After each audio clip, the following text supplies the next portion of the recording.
we go. Hello. Hi. Hi. Oh, Great hi. intro. I know. Hi, everybody. Welcome back. We are finally back on Time's Reach for a little bit of cliffhanger resolution that Mike's been bitching about wanting to get resolved for the last 3 weeks. A lot has happened. The party went through their Covenant Arcanum selection and passed. Maybe not with flying colors, but they passed, so that's good. Got a little resolution from the previous campaign that got cut short because my computer took a crap, so that's always fun. Um, on the way back, decided they were going to swing by the Earthroot Mountains where Rathan knew of a hidden enclave for the Veiled Watcher. So swung through there, found the enclave destroyed, uh, slaughtered. By that I mean, and good old Rab doing her graffiti art, and immediately went to action against her as they've decided that she needs to die apparently. And Kilron's body was placed in a safe location, but these weird cult looking dudes showed up, and a bunch of them doing some hardcore parkour went and grabbed his body and are now sitting inside a arcane shield bubble with said body. Uh, and some other dude is casting a ritual spell. So we'll see what happens with that. Beyond that, I know Rab had just given up trying to talk to the Veiled Watcher through Rathan and said, fuck it, I'll just go talk to her myself.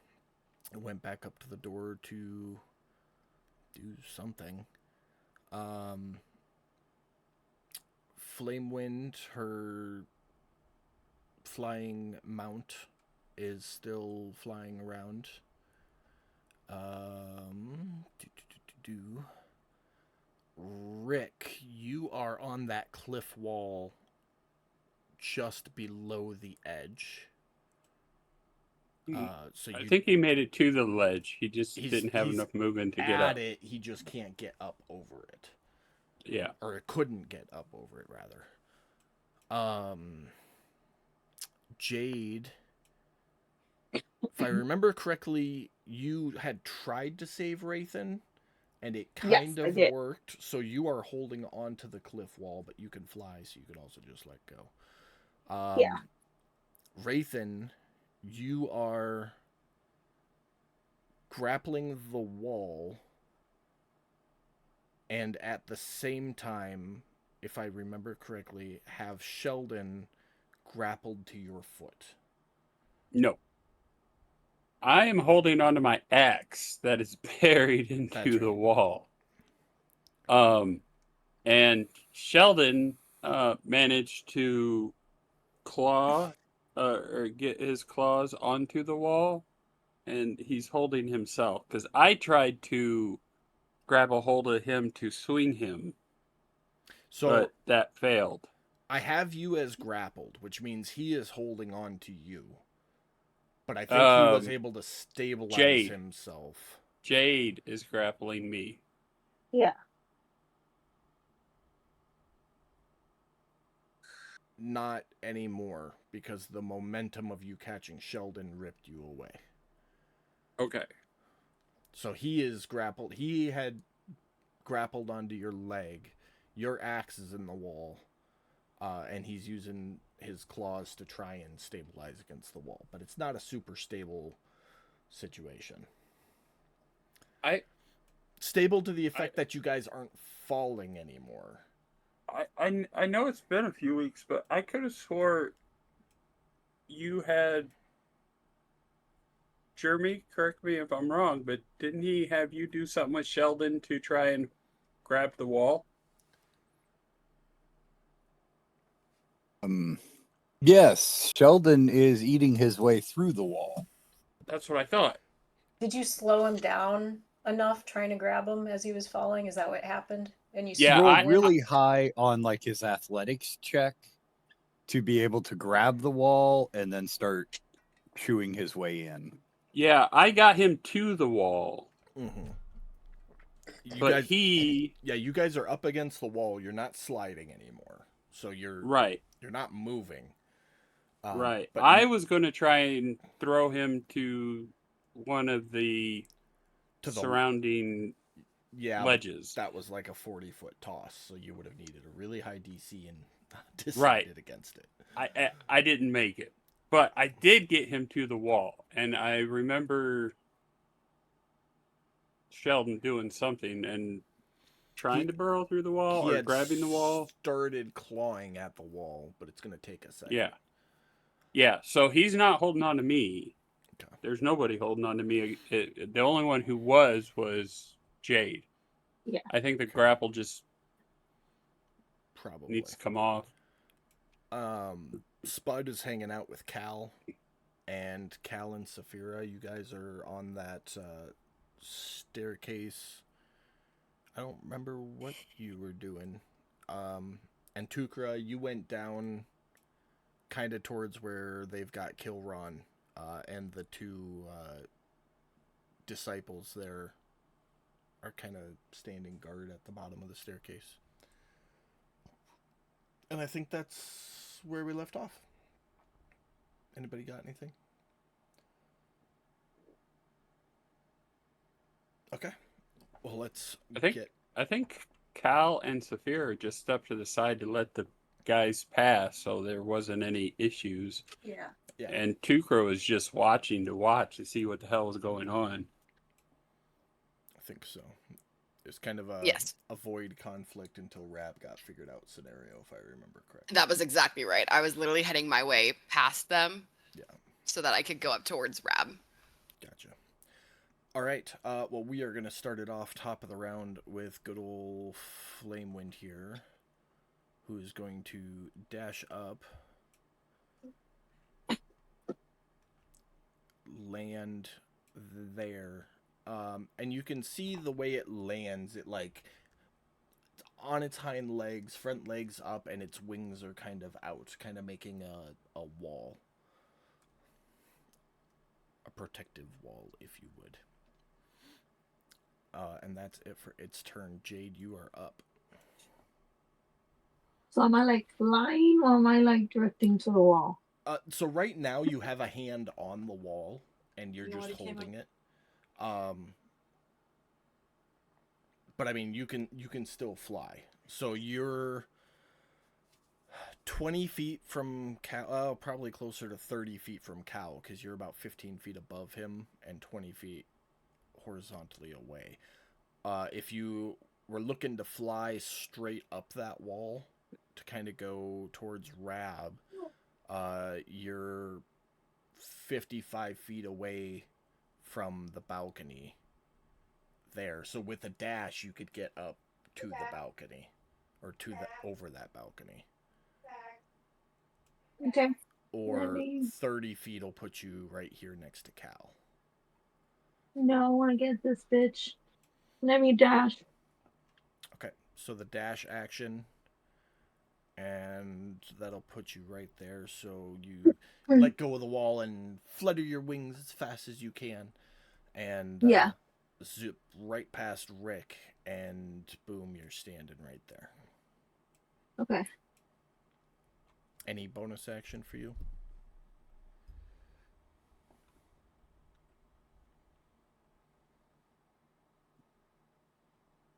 Oh, thank you.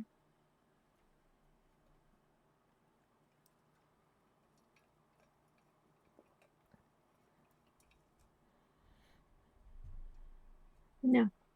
Okay. Cal, you are up.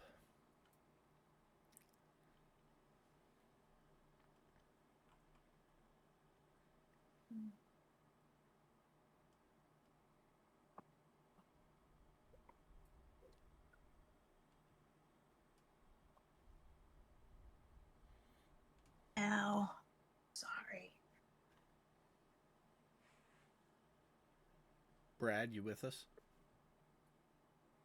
Yeah, I think I hear him talking. Hold on, let me go check.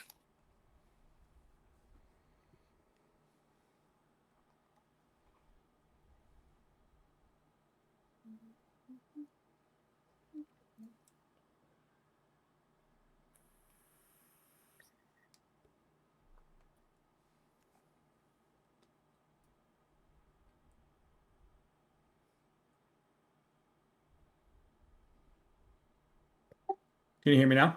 Now I can hear you. There we go. All right.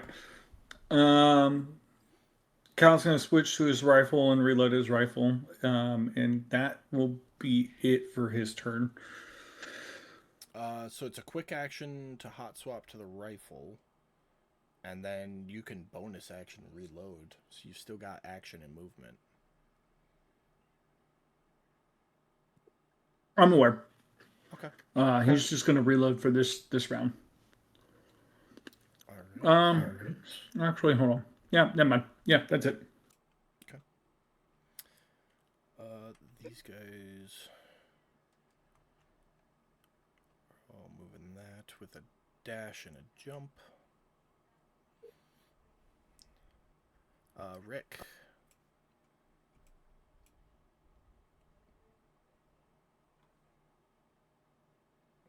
I am going to climb over the banister. So Fantasy Grounds just notified me that you are over capacity on your weight, FYI.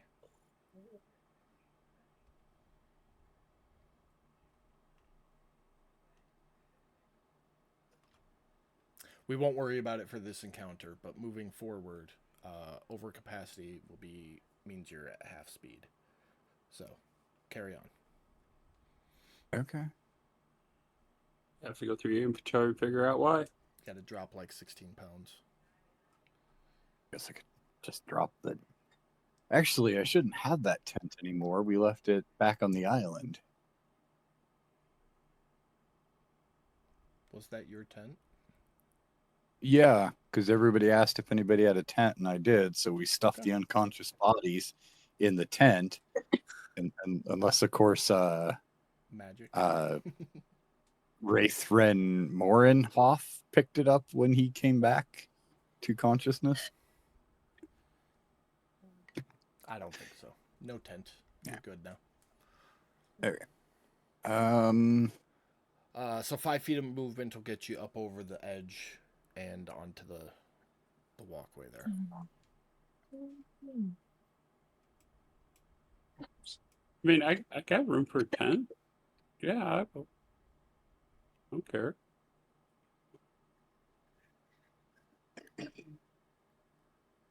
Got yourself a new tent there.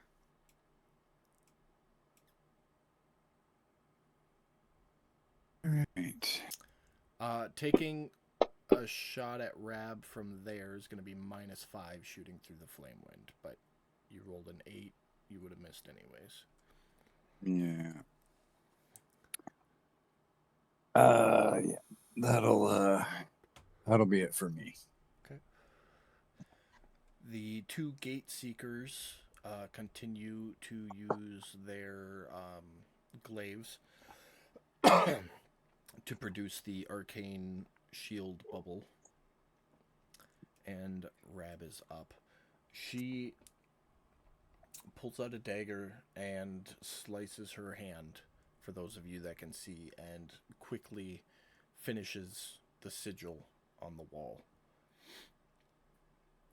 And when she does so, the sigil glows a bright red, and then the wall disappears. The door disappears. It doesn't open. It's replaced by a shimmering white veil. And as it happens, all the sound echoing through the enclave from everything that's happening, footsteps, chanting, Wraithen struggling against the rock cliff wall, cease. And it's not a magical silence. It's just an absence of noise. Wraithen, when that silence happens, you hear your matron's voice in your head. And Saphira, you feel the bond and presence of your patron. But it's not a stronger presence or a stronger bond. It's a desperate one. Without hesitation, Rab steps forward into the veil and disappears.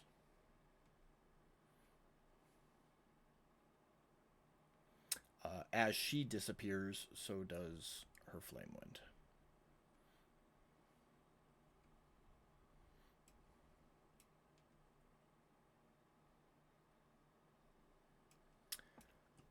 The initiates are moving.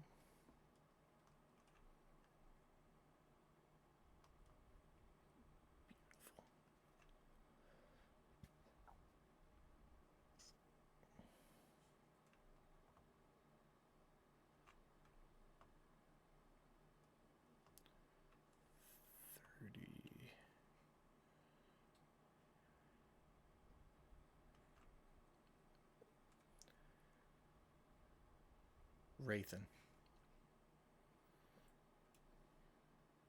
All right.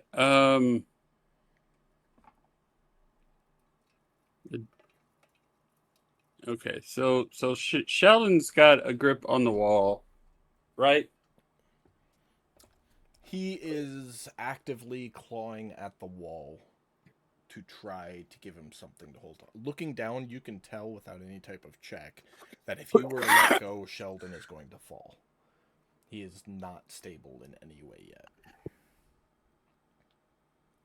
Okay. See, okay.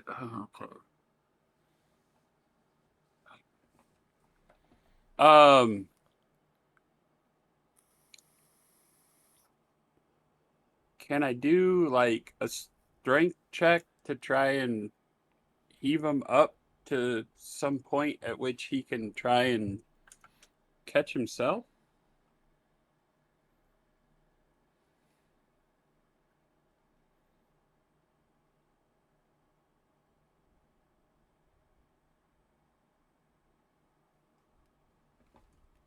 Give me a second.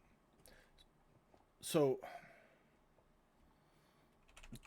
describe what you're trying to do a little better for me.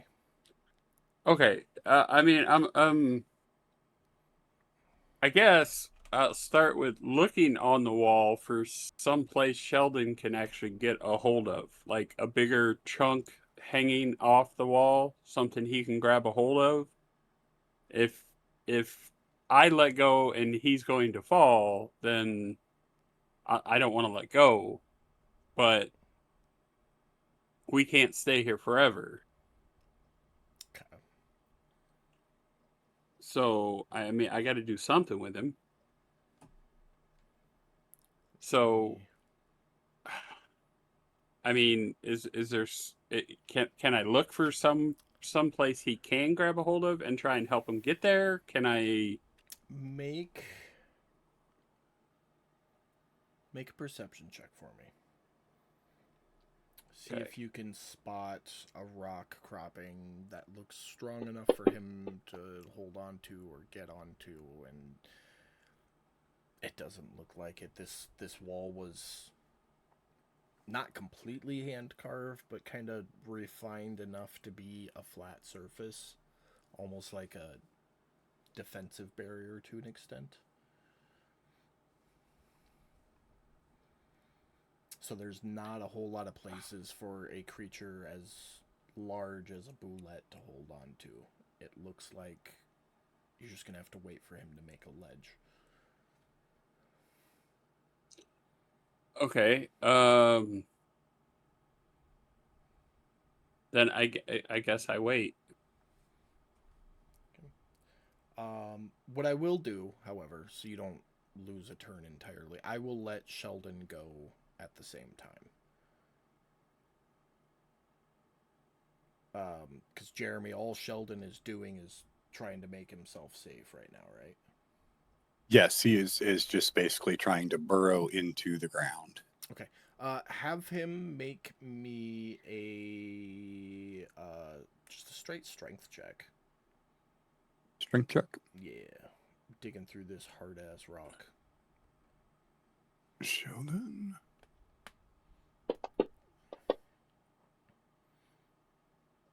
Beautiful. Okay, yeah, Sheldon definitely makes like a little ledge. Enough. He kind of looks like a mountain goat standing on something that a crack that he shouldn't be standing on, but he's stable and you're able to let him go. Right. Okay.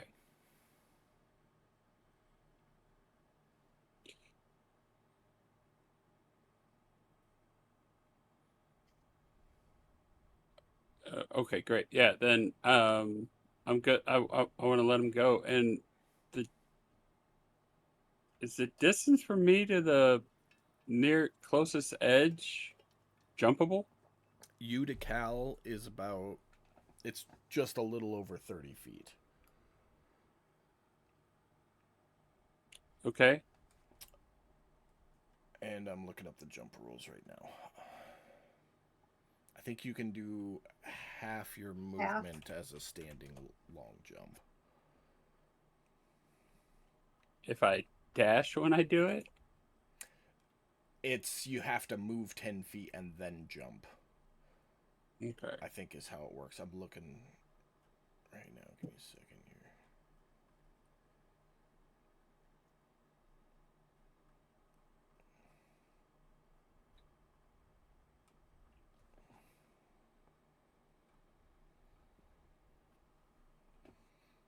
Did I scroll past it? The only other option I got, I guess, is try and claw my way or use my axe and work my way up the wall, I guess. I mean, I got a hand axe. I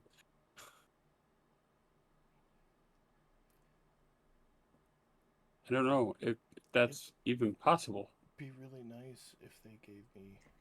Here we go. It is. You found it. Yeah, I found it. All right. You leap horizontally a number of feet up to your strength score if you move at least 10 feet immediately before the jump. When you make a standing long jump, you can leap half that distance. So you, Rathan, have a strength score of 20 feet, so that is your max jump. If you move 10 feet before you make the jump. So you could do 10 feet as a standing long jump. Okay. But I'm not trying to go up. I'm trying to go over. Yeah, that's horizontal. A standing Yeah. long jump is when you jump from point A to point B. And you can do 10 feet. You got a 30-foot gap. Yeah. So you're looking at climb up or climb down, to which case I need an athletics check. Okay. Up it is.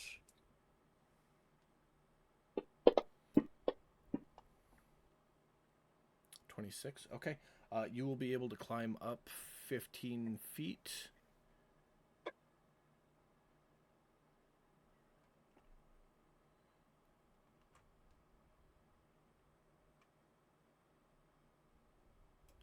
So you will be 45 feet from the top. Okay. You can dash to go another 15 feet. Yeah. I will. All right, so you'll actually be 30 feet from the top. Okay. Use that same roll for that. Any bonus action, anything? Or action? Well, Rage is now on a timer, right? 10 minutes? I think the same rules still apply to it, so I think it's going to fall off. you can enter as a bonus action if you aren't. No wait, where is it? Each time the yeah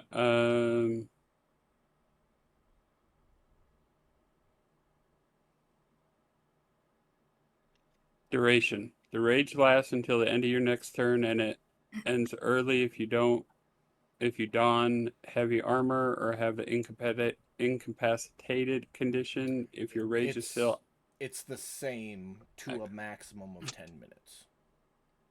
yeah.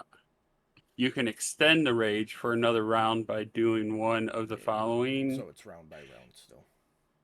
Each time the rage is extended, it lasts until the end of your next turn. You can maintain a rage for up to 10 minutes. Yep. All right.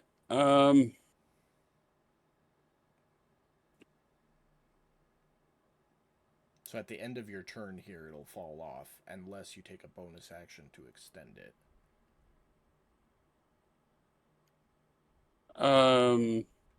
And extension doesn't cost anything. It just costs a bonus Okay. action.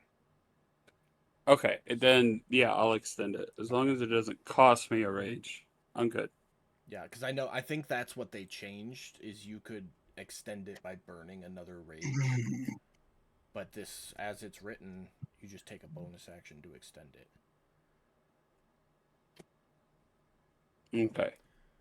Okay, so you can maintain your rage. And that's it for you?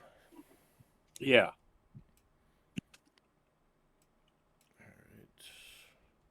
That guy's gonna make the jump. Architect is gonna continue his ritual. Saphira.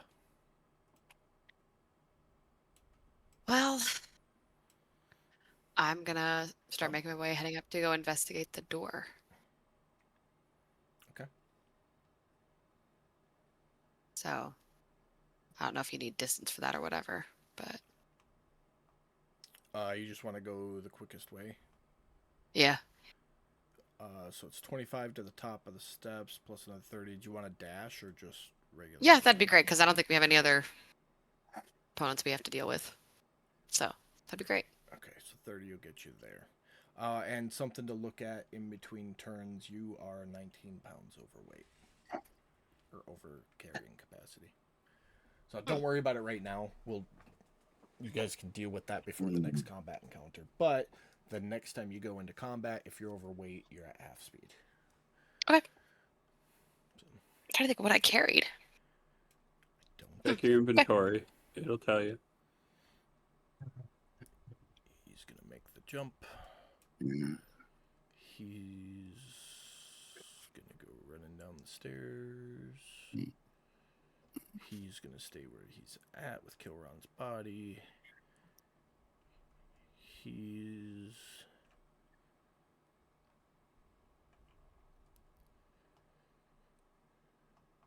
going to move right there and turn around and face you, Tukra. And he's holding what he's got. And Sheldon. We already did Sheldon's turn, unless he's got... Oh, you got to roll a d4 for him still. I forgot that.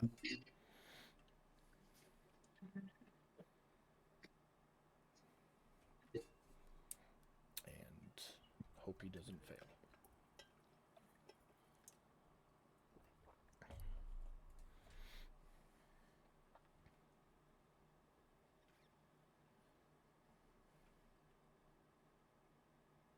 Sorry, I gotta step away for a second. There's someone at the front door.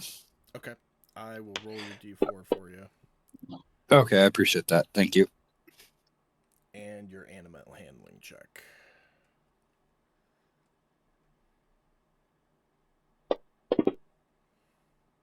Yeah, he's good.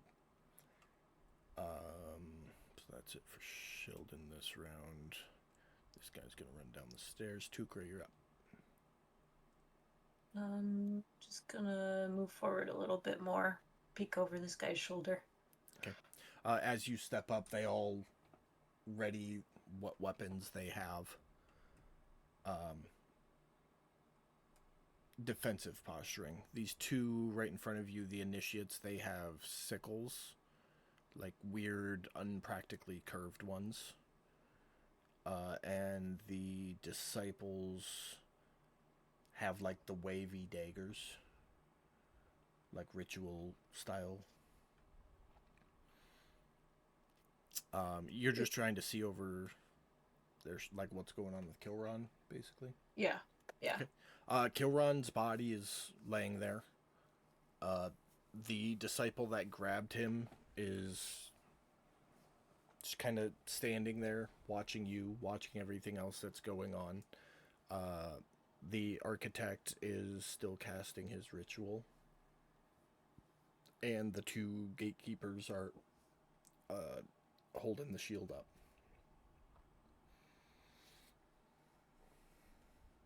Okay. Excuse me. That's all I'm doing. I'm just watching. Okay.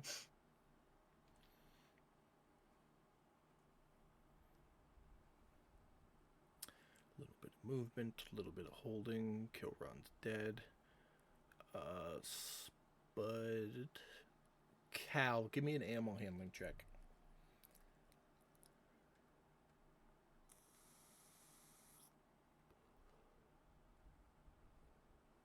Let me go see. Hold on.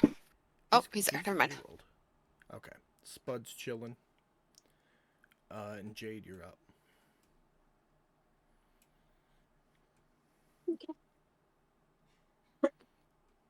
I want to move. How should I fly?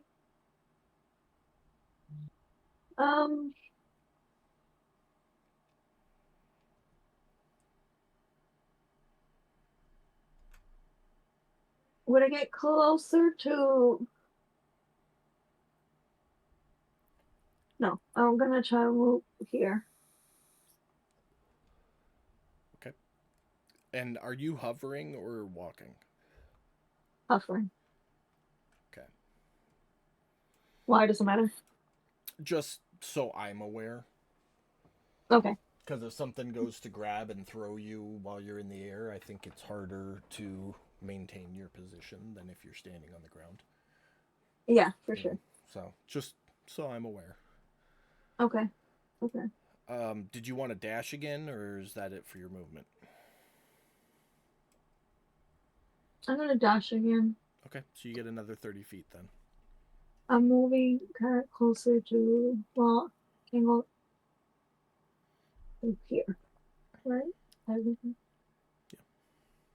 Okay. All right, that it for you? Yes, that's it. All right, Cal?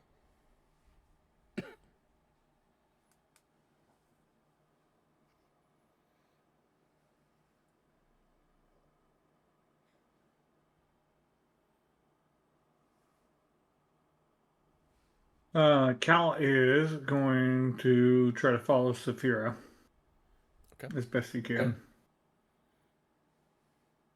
Bringing Spud along. Okay.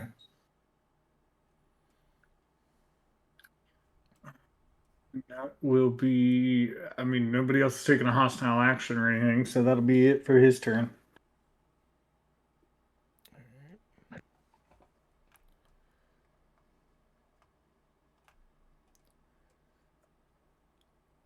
Rick.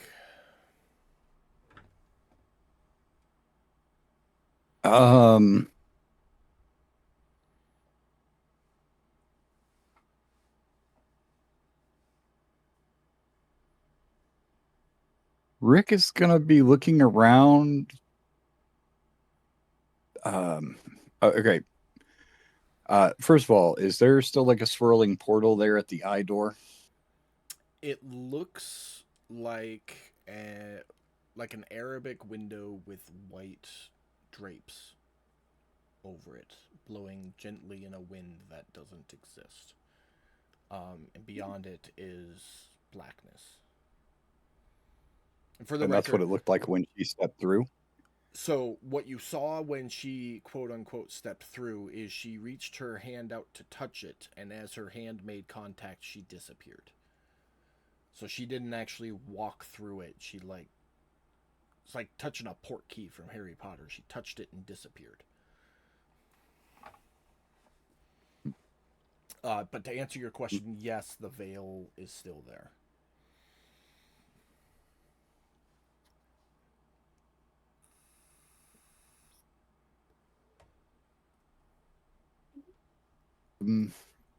I guess I have no idea what's going on back here. So till somebody says otherwise, I am just gonna have an arrow knocked, ready to shoot her when she comes back through the gate. Okay. And that's it for your turn. Yep. All right. Gate Seekers ain't doing shit. This guy will move.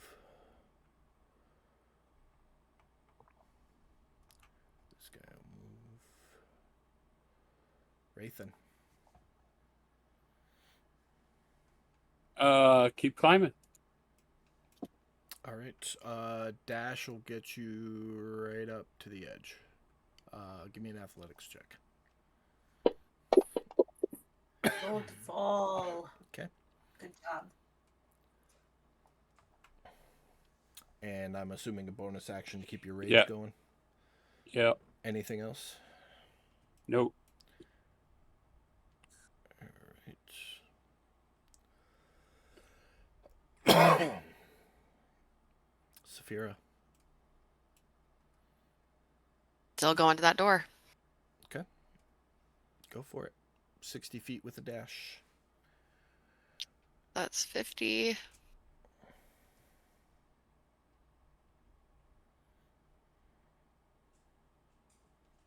And wherever that. Wait, where did that go? There it is. 10. Yep. Do I notice anything out of the ordinary? Make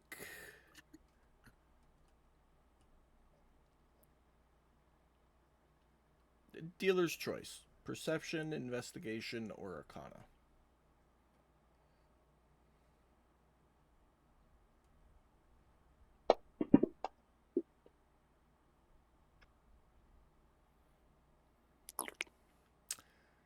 You feel your patron's presence. Like I mentioned before, though, it's not a strong presence, it's a desperate one. Worrisome almost.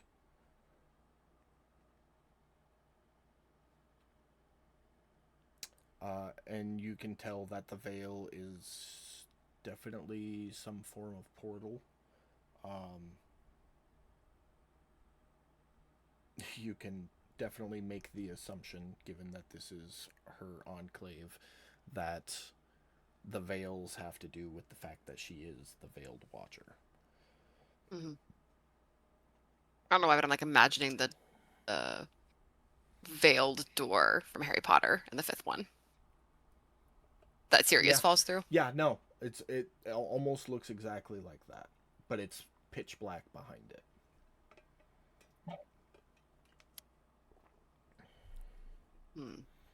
Or like really Feel her thin presence. silk. Desperate. Yeah. I'm gonna take the rest of my turn to see if I can try and talk to her. Though I feel like she's not gonna give me anything. But worth a try. Do you need me to roll for that? I need you to tell me what you say.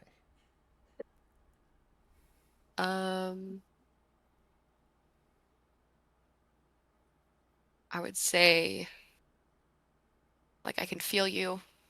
I can feel your desperation. I want to help, but I don't know where this veil goes.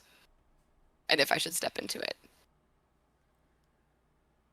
Or if my team should step into it. Or if we need to go somewhere else.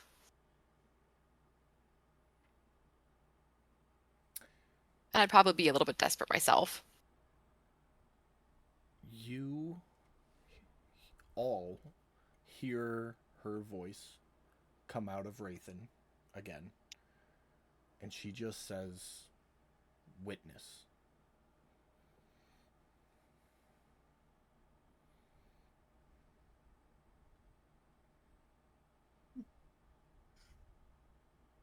Witness what? I just saw her go through the portal. She's killing off all of us left and right.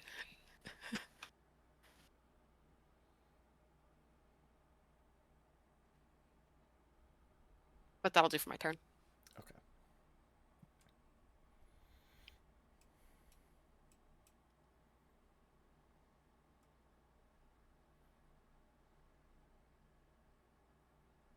Oh, he was gonna move. He'll dash.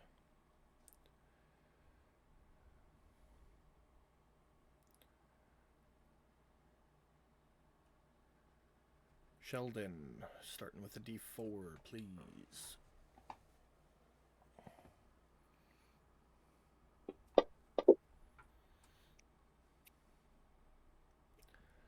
And an animal handling check from Rick.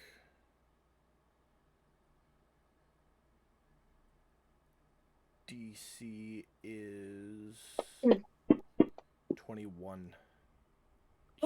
Which you got perfectly. All right, and what would Sheldon like to do? He would like to try tunneling. Okay. Let's have him make an athletics check.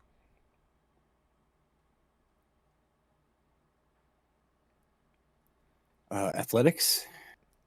Or strength. Either one. I don't think it makes a difference for him particularly. Okay. He gets like 5 feet into this hard ass rock wall, and it kind of gets softer. Like it's still rock, but there's dirt in between the rocks, so he's able to get normal paced. Where would you like him to end up? And I will tell you how long it takes to get there. I would like him to start digging up so he comes out somewhere near me. Okay. I'm gonna call that dashing as he goes. Yeah. He will get up there at the end of his next turn.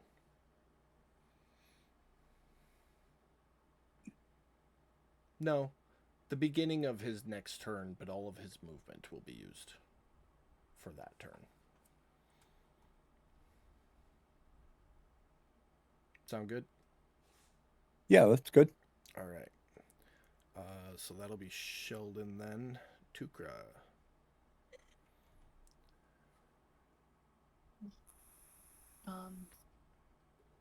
Still watching.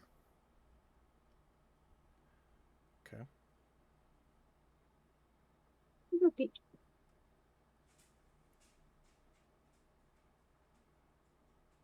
Do you want any action, held action, bonus action, movement, nothing?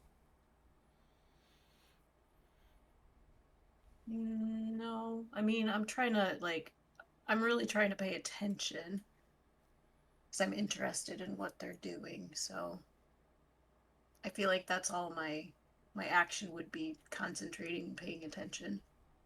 Okay. I wouldn't be make like an on the insight swivel. check for me.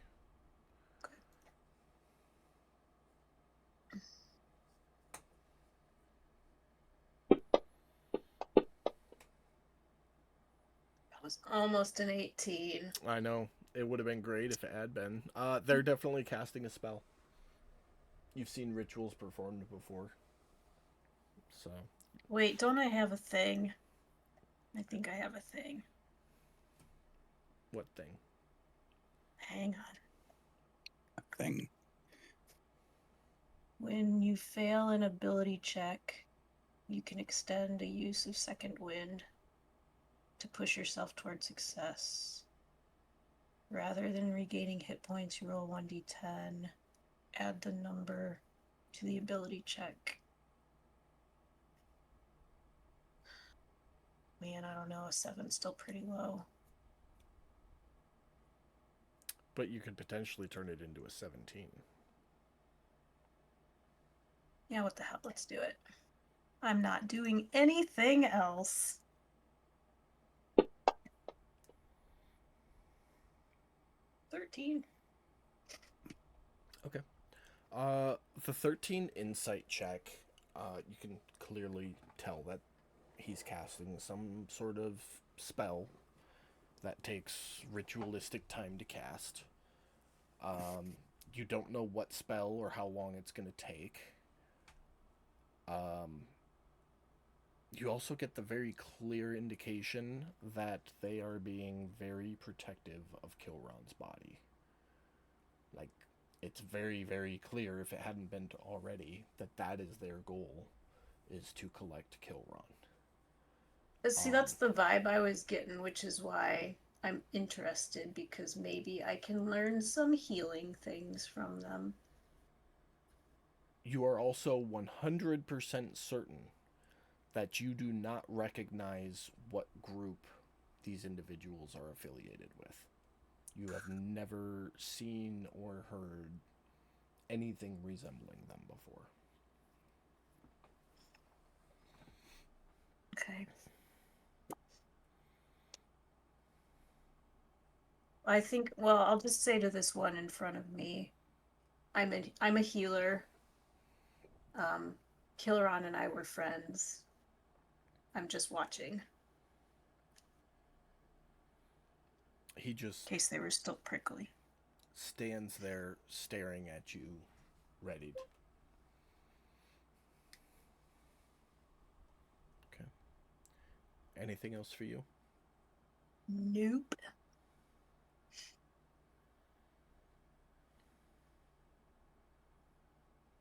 All right.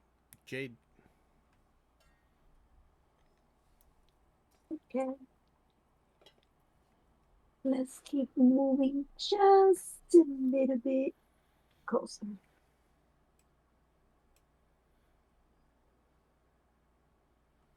Why didn't, oh.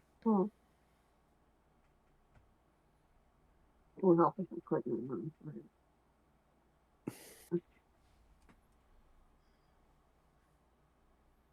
Okay. Buzz over Cal and Spud. Yeah. Did you just want to move the 30 or did you want to dash? Yeah, I wanted to do the, I thought I did the 30. That was 30, but did you want to dash Oh. and do another 30? No, I'm not dashing. I'm going to stay kind of low for now. All right. Cal? He is going to continue trying to get up to where Saphir is at with Spud. Okay. Okay. You got the... You got the. There you go.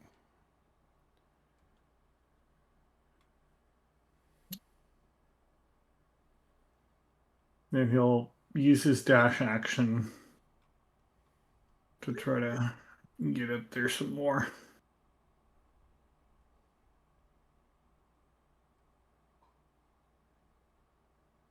And that'll be it. Beautiful. Rick?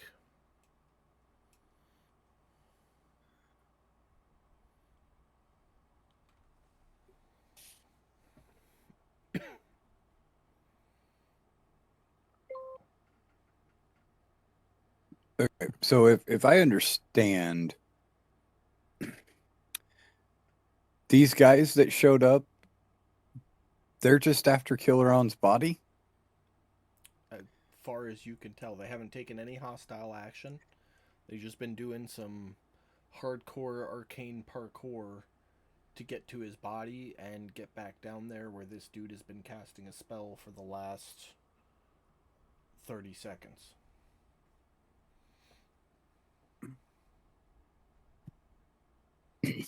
And looking around, nobody else in the group seems to be overly concerned. You can see Tukra and Jade kind of edging that way, but I mean, Tukra is standing within 5 feet of one of them, or a couple of them, and just like kid trying to see over the crowd at a fair at a parade kind of thing. So they might Definitely be not concerned, concerned. but they're definitely not in danger that you can see.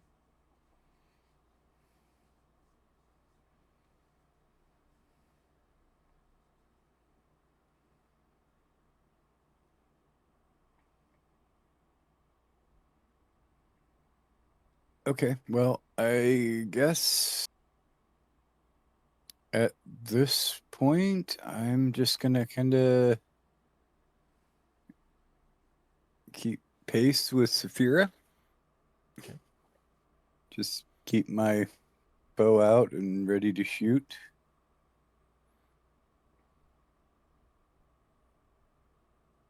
All right. So a held action. Anything else for you? No, that's it. All right, Wraithen. Get you up over the edge there. That's 5 feet of your movement.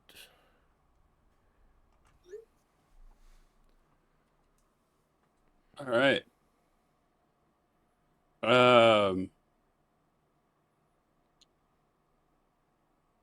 Yeah. Let's use my action to dash. Okay. To get up to the door. Bonus action to keep that rage going. All right. Are you just Right. stopping at the door, or what are you doing? Yeah. Because you still got 10 feet of movement, so you could go another 10 feet. But you're like right at the veil. Right. Well, because I was down on the cliff, I didn't see all that happen. I knew she was heading in that direction, but I'm gonna yell out, "Where'd she go?"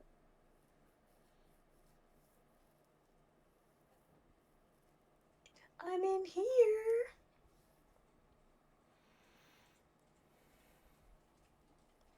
Um, So I guess is there? Saphira and Rick, I would think it'd be like as he's running past you, he's like, where is she? Yeah. I mean, I would have said Vein step through bulging the out veil. the side of his neck. Just, "Ah." Yeah. Went through the door. If she went, if he said she went through the door, then I would take that last 10 feet and go through the door. Okay. Poof through the door. We'll get to you in a minute. All right. Saphira. Good. I would have seen him go through the door and be like, well, I hadn't decided if I was going to do that yet. But, Decision made. well, technically not yet. I was going to put it to a vote. Wraithen Obviously, voted. Raytheon needs to be educated on how we handle things around here. Jenkins! Oh, God, I love a good barbarian.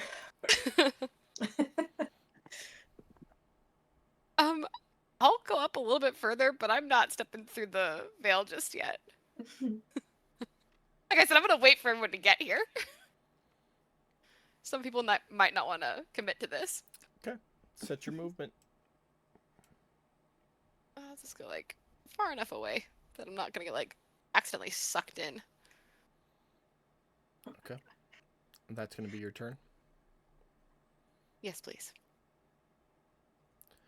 All right. Sheldon is going to pop up right here. I think it's safe to say, since no hostile action is going on, that he's going to lose his ferocity and assume that there's no hostility. So he has his action and his bonus action, just no movement this turn. The next time something hostile happens, we'll kick back up that ferocity. Do you start fresh with ferocity, or do you start where you left off? Second he's out of combat, he loses all of his ferocity points. Okay. Just kind of a blessing and a curse. Yeah. Kind of like adrenaline is what it Yeah. sounds like. Oh, that makes A sense. little bit, yeah. It seems pretty cool. It's like a dog in their, in my case, tennis ball. It's like fucking crazy while it's out, and then the second it's gone, chill.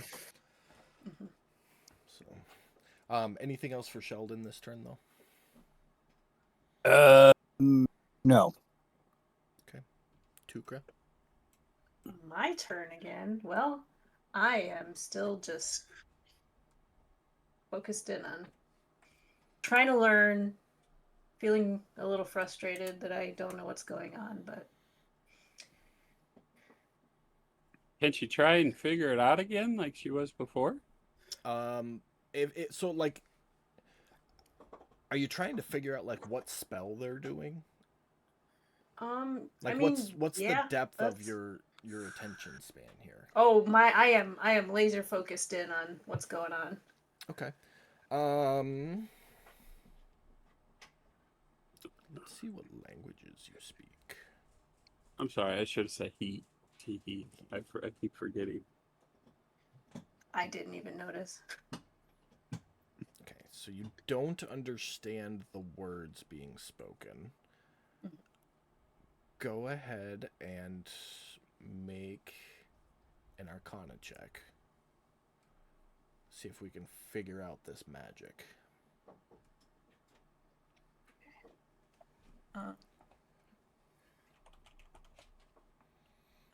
will also. Yeah, maybe like the type of magic, maybe? Can I give myself guidance?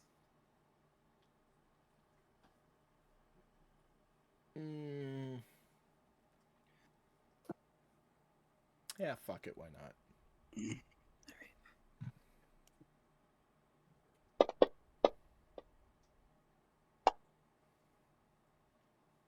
Beautiful. You recognize one symbol on this ring of glyphs that this old wizard-looking dude is casting, and know from that one glyph that whatever spell he is casting, it is a conjuration spell. It is from the conjuration school. It doesn't mean he's summoning something necessarily. It just means it is a conjuration school spell. Okey-dokey. But it also doesn't mean he's not summoning something. So do with that what you will. I will continue watching. Okay.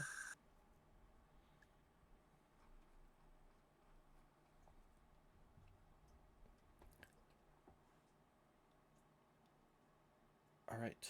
I need everyone to talk amongst themselves for a moment. I'm going to send Mike to another room real Universe. quick, and I'll be right there, Mike. And I'll be right Oh, back boy. with everyone else. Oh, That sounds like a cigarette break. Yeah, it'll take about 5-10 minutes, maybe less.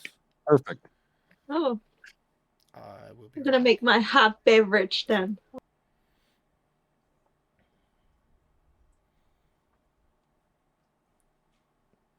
Give me just a second. sure. Yeah, you've never had one of these, have you? Once. Once. Been a long while. All right, give me just a second. I gotta I think it was when I was in a dream sequence. probably.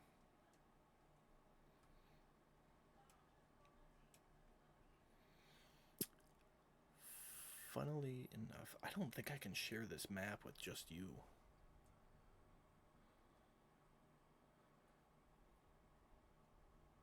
No, I don't think I can. Oh well, everyone's gonna see it. Yeah, that's alright. They're gonna see the characters too. But they won't have any clue what's going on because it's just you and me in here. So you were running up the stairs. They called out, she went through there. And you're like, fuck it, Leroy. And the second you touched the veil, you were just instantly standing in this new place. There was no movement, no teleportation. You were just here instantly. And you take that half second to, what the fuck, where am I? And you see endless white water, ankle deep as far as the eye can see. It's flowing and swirling in all directions. There's no current to it. It's just flowing and swirling. You look up at the sky and see pitch black, and look back down at the water and can still see the stars reflected in the water even though they're not in the sky. As you look off into the distance, you see enormous floating masks, motionless, just floating in the distances. You can see bells on stands swinging back and forth as if they're ringing, but there's no sound coming from them. And curtains hang in open air despite there being no walls, no air billowing, and no breezes. You let out, what the fuck? But you don't hear any words come out of your mouth. Instead, a second later, you hear the voice of somebody you knew almost a decade ago speak the words, what the fuck? So it's like a delayed echo in somebody else's voice, if that checks out. Okay. You finally, in front of you at a large central platform, see two tall veils being held together by what seems at first glance to be an elderly woman. And as you look a moment longer, you notice that she has no face. And her face, what would be her face, is hidden behind a white veil. On the ground next to her is the porcelain white mask from yours and Saphira's visions of the Veiled Watcher. You look at the two veils, one she's holding in each hand, and realize that at one point this veil was one veil, and it has been ripped in half, and she is clinging to it, holding it together, keeping the darkness on the other side of it behind the veil. She kneels there, grasping these veils. You can see her robes have merged with the stone beneath her. She has been there for so long. And her skin has fractures that glow with a golden color. This woman turns to you, and your mouth moves involuntarily and speaks in her voice.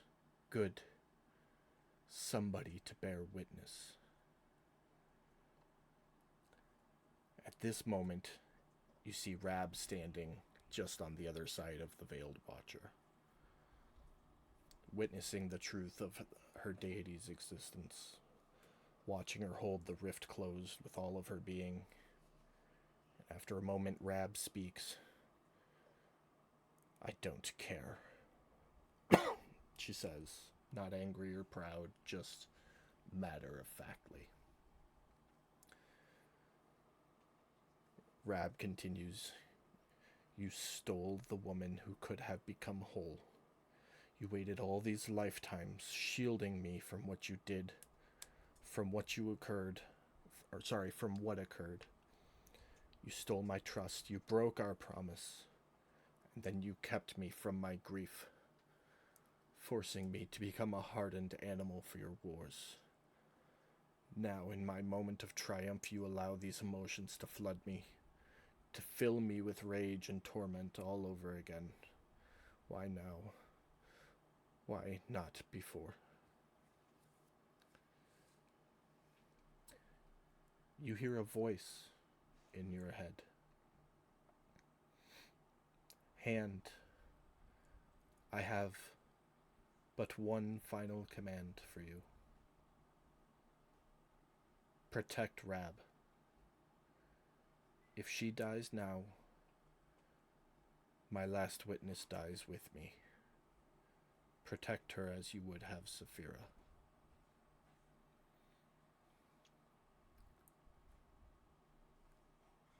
You watch, unable to move, as Rab raises her great sword up above her head, swings it down, and in an Obi-Wan moment, the old woman's body disappears as the sword makes contact with her.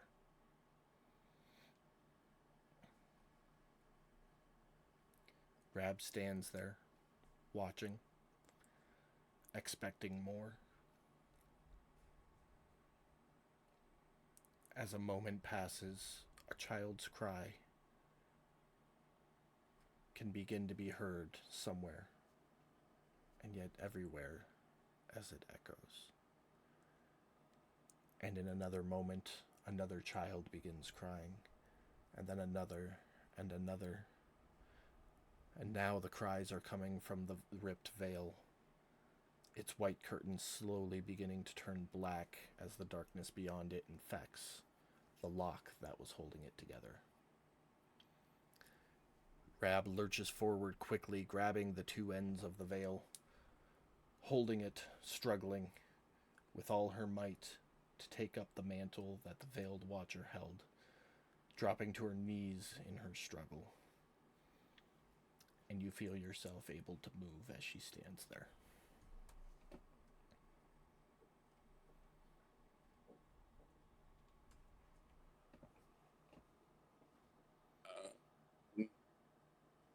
Water's ankle deep, by the way. I don't know if I mentioned that. Yeah.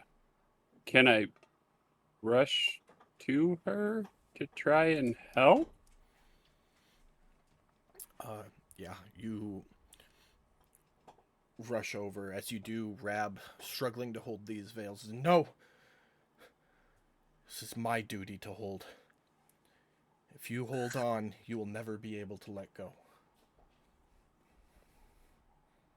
What can I do to help? I don't know. Now that I look back, I don't think I ever knew. I don't think I ever realized the truth of anything. I was not born into faith, I was recruited into it. I broke my oath. Now I feel I must take up a new one.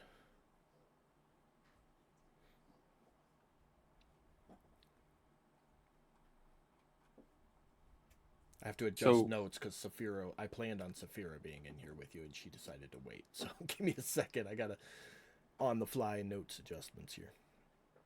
That's fine.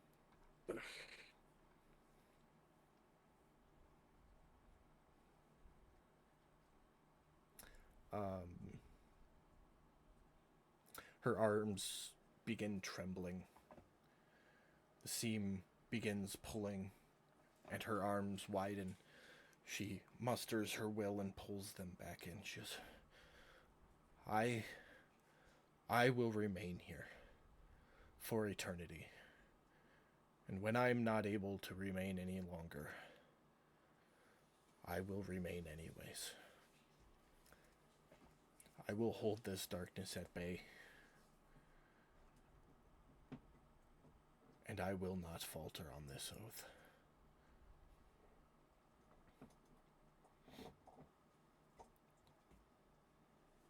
So you just took her place? I got my justice. And now that justice is complete, I will take up a new oath. One to keep this evil at bay, as I kept evil at bay all those thousands of years ago.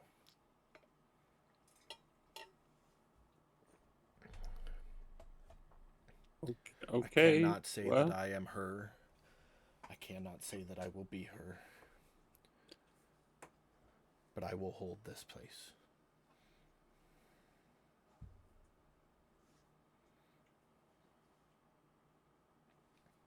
All right. Well, my last orders were to protect you. So, what do you need me to do? Behind you, on the ground in the center of this platform, is a pearl. Give it to Saphira. And follow your lady's orders to keep her safe. I will do the rest. Okay. And I'll walk over and I'll pick up the pearl.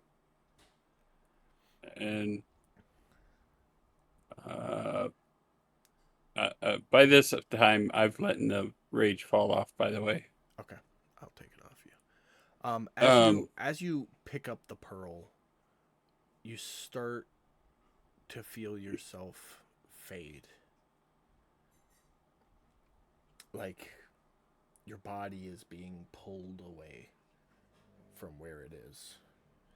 You look back at Rab. She goes, and when you two are ready, you will decide whether this world deserves a new god or not. And I'll send you back into the other chat. Yeah, I'll rush to the gate.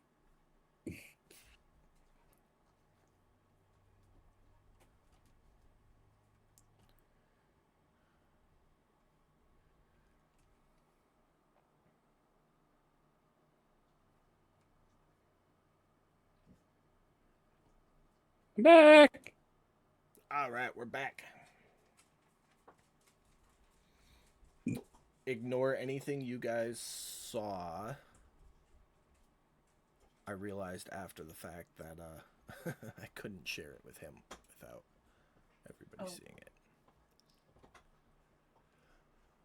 it. Is everybody back? People still taking potty breaks or whatever? Nope, I'm here. I was getting tea. Yeah, I can hear her in the kitchen. No, cool. I'm here. With or without whiskey, we're not sure yet. Who cares? I'm drinking whiskey. So Saphira, as you stepped up onto that platform, Wraithen reappeared. Like right as you got to that top point to stop, Wraithen reappears and he's holding a like baseball-sized pearl in his hand. I'm gonna be cupping it with both hands, and I'm gonna have kind of a shocked what the fuck look on my face as I go, Saphira.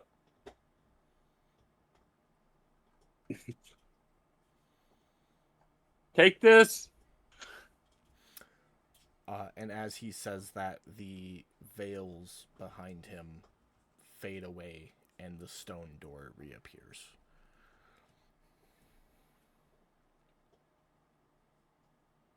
I'm gonna go, what the hell happened?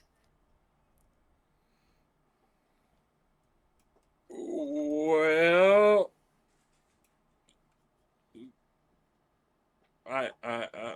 Rab went in, so I went in, and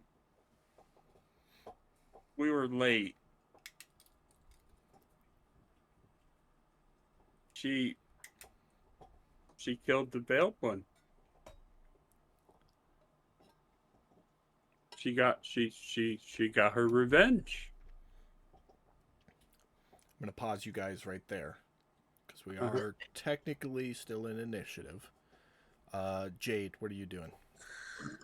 Excuse me.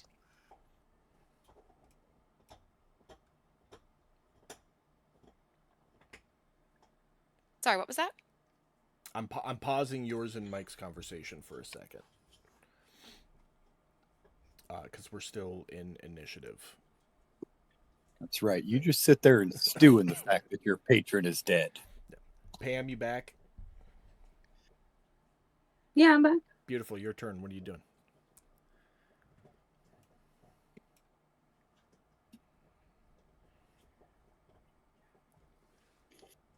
Muted. Yeah, I will tell one. Okay. Do I reach? It is the question.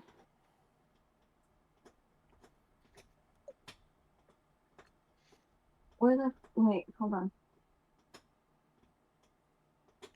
Do I reach to 14? So, if I fly, can I reach to the gate seekers? So you're probably about 20 feet up above them. If you flew straight with a dash, you'd be there and 15 feet up off the ground. Okay, so I want to do that, Okay. and I So want to use my longbow. that's your action and movement to get right there. So you wouldn't I be know, able to I know, attack. but I'll do that for the next. Can they see me? See me? Like, is that like little towers where I can kind of be hidden in It's a way? like Does that make think sense? think Stonehenge.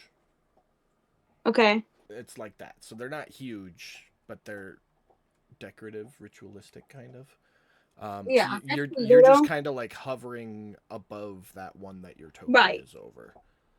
Okay. And Like, I don't want to be too visible. they can definitely see you. You're a pinky, a fairy with, bright Victoria's Secret underwear on Well, and Victoria's but Secret wings, so they can if I definitely see hide you. a little bit towards the back of one of those little rocks.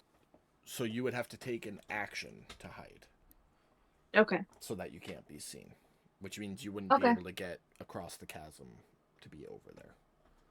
Okay. Never mind. Okay. That's it for me. But since you made your intent clear, Tukra, you, for your turn, will be able to see Jade come over there and knock an arrow to her longbow as she gets to the top of that rock. Oh my god. She hasn't taken hostile action yet, Yeah. but she's gearing for it. Cal, you're up.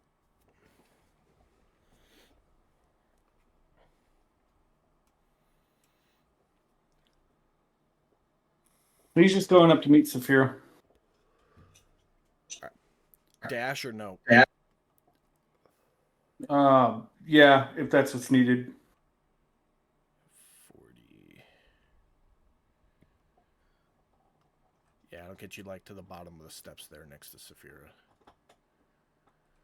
Spud. That's all he's got for this turn. All right. Seeing you come over there, some of these guys are going to start moving a little bit. Jade. Rick.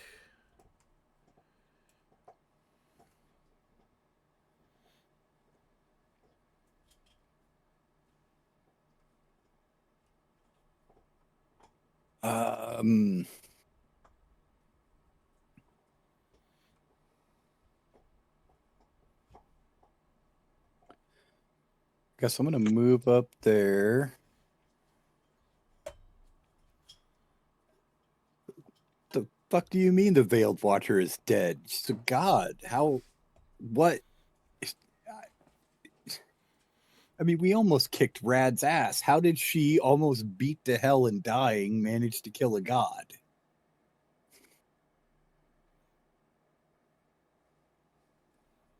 God's hands were full. Full of what? The veil. We can hear you, Pam. Oops. I forgot to mute. The veiled one's name was literal. She was holding a veil. From what I could tell, some kind of darkness behind it. What the fuck's happening with that veil now? Is that our new concern at this point? Rab took over. So Rab Rab killed the Veil Watcher. Mm-hmm. And then just took over her place. Just she said she broke her oath and she was taking up a new one to prevent the darkness from spreading. Told me to bring this to Sophia and continue my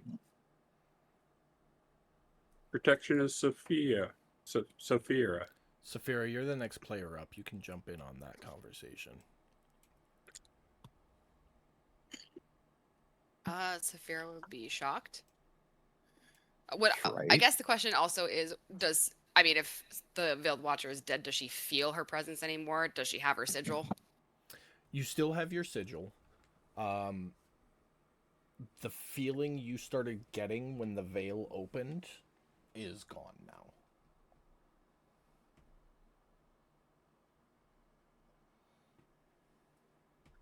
Okay. Saphira would be shocked. Saphira would want more detail on what the fuck happened. So she'd ask, like, how did she kill her? I think that's One a swift- pause point for one round of conversation. Okay. The rest of them guys are gonna hold what they got. Sheldon. Jacob, not to interrupt or jump in real quick. Did they take away the tower I don't from think the new update? they did. The update might have reset my setting on it. Give me a second. My tower's here. I've moved all my stuff around looking for the tower, and Bottom right-hand corner There for it me. Got it? yep, I finally found it. There it is.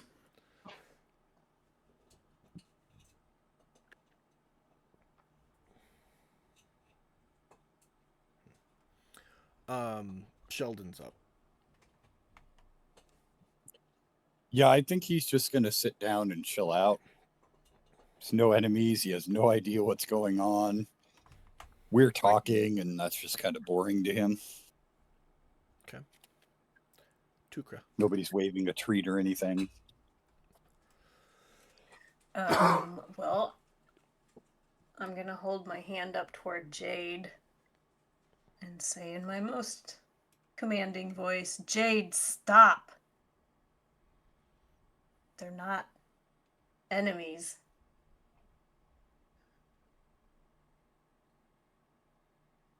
I mean,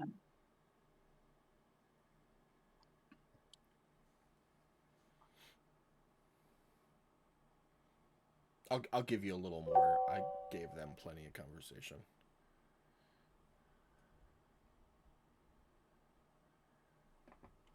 That's what I have to say. I'm not okay.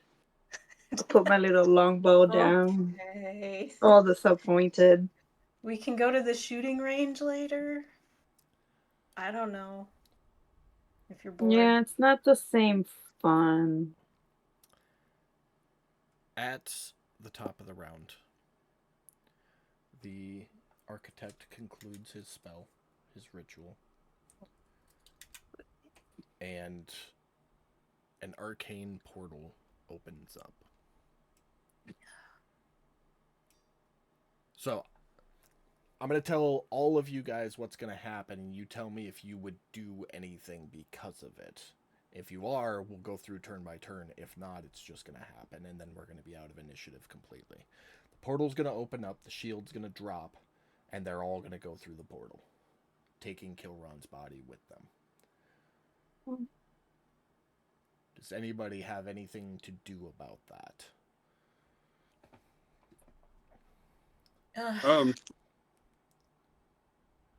Keeping in mind where you are and what your action economy consists of.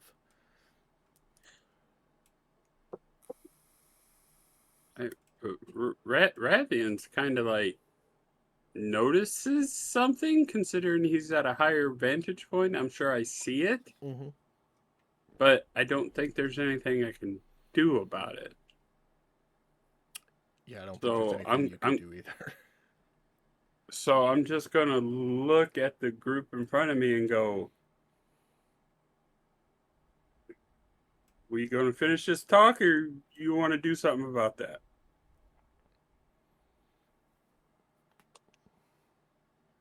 I would like put my hand on the shoulder of this guy in front of me, 42, and say, friend, this Kilron was a friend. Can you please tell me if your intentions are good for him or ill? Okay. If I told you that when you reached out to put your hand on his shoulder, he used his sickle to disengage from you and then bolt it towards the portal, what would you do? Be really disappointed in the kids these days.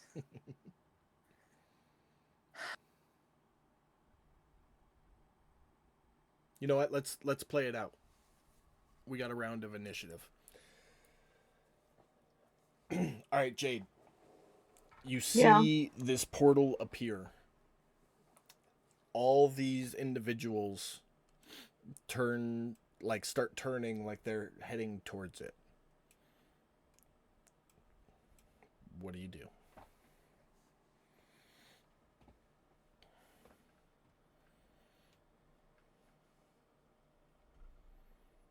I want to do versus what I'm gonna do are two different. What I want to do versus what I'm gonna do are two different things. You tell me, okay? It's D&D. You can do whatever you want. You're top of the order. Fuck what Tukra said. You're up. You're the one with the 25 initiative. You set the pace. Because what I really want to do is I wanted us to be the one to take his body. Like, I think at least that was fair, since he was part of our crew or whatever. Like, I don't know what they're gonna do to his body. I don't know if they're gonna reincarnate him to a butterfly. I don't know what they're gonna do. So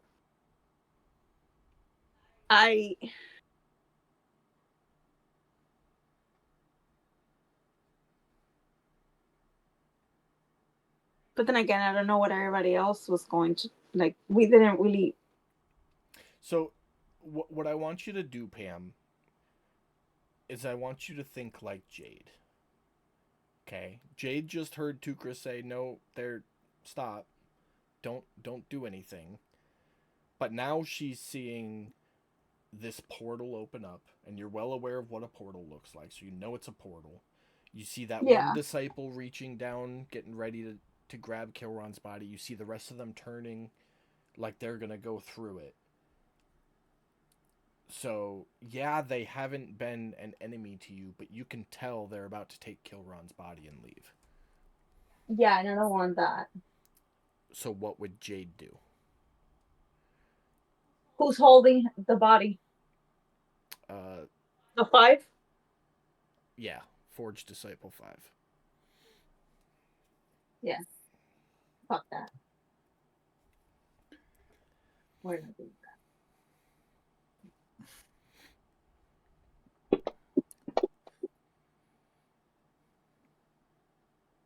It's gonna hit.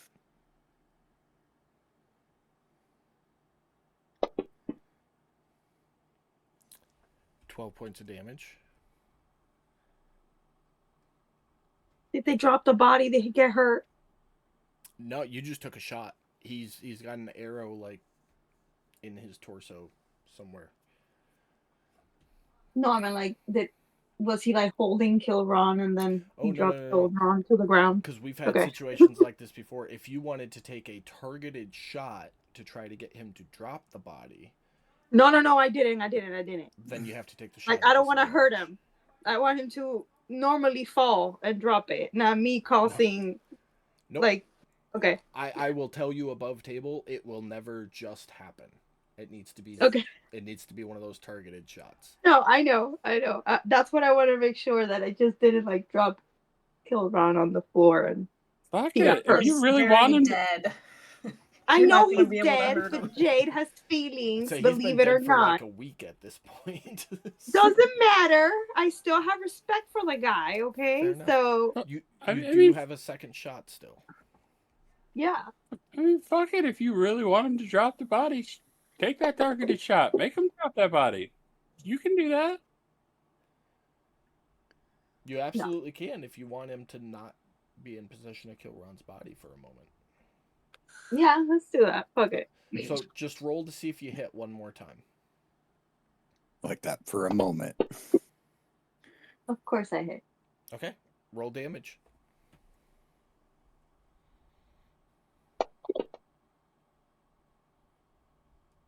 Beautiful. So with that shot, you catch this guy in the shoulder that he was using to hold onto Kilron's body, and it hits him just right, and he lets go of Kilron's body. And it drops into the portal. No! No, it's on the ground next to the portal, but he's no Oh, longer God. holding Kilron's Can you body. imagine? It was all for nothing. I can't. Okay. I did. It was funny in my brain. Any movement or a bonus action, Jade? I'm gonna move a little bit more up in the air. Like I don't care. I mean, you're like 10 feet above all of them, so you're well out of reach where you're at the height you're at. Okay, then no, I'm just gonna stay here. Okay. Cal.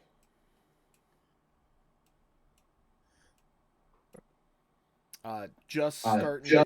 I know you've been paying attention to what's going on up here at the door, but you do hear commotion down down there. You can see the portal open. Excuse me. With your passive 15, I'm gonna say you don't know that shots have been taken at this point. Okay.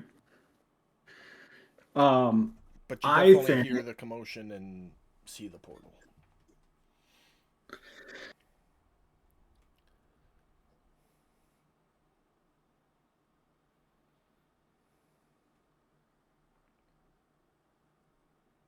if I know Cal, based on what he heard out of the conversation, I feel like he would probably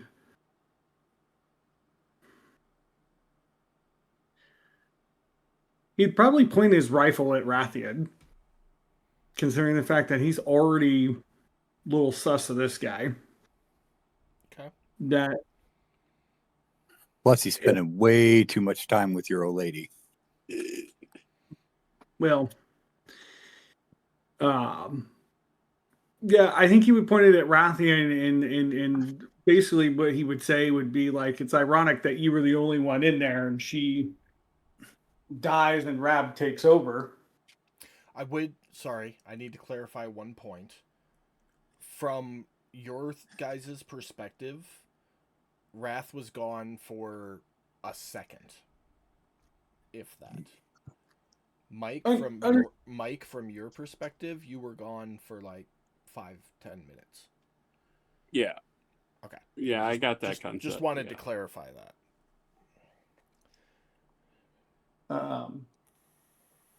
Yeah, I feel like that's what you would get out of Cal.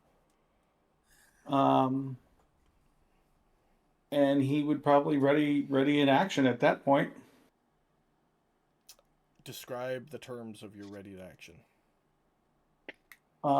He is waiting for the response from Rathian to see what happens based on that comment. But I'll be honest, Cal doesn't trust him. He goes in there, comes back lickety split, tells us, "Hey, Veiled Watcher's dead, and Rab took over. Now I'm supposed to protect Saphira." At least to my knowledge, he heard all of that. That doesn't sound to Cal very.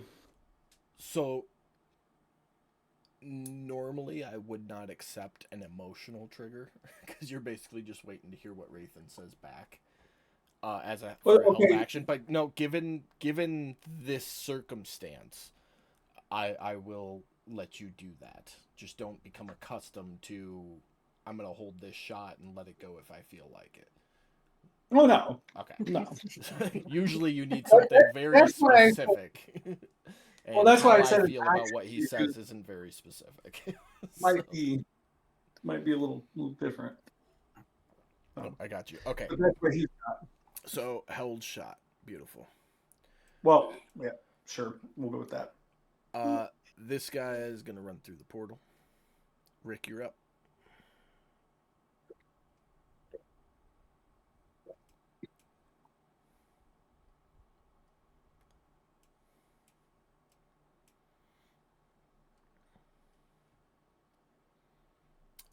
With your 18 passive perception, you see Jade take those shots.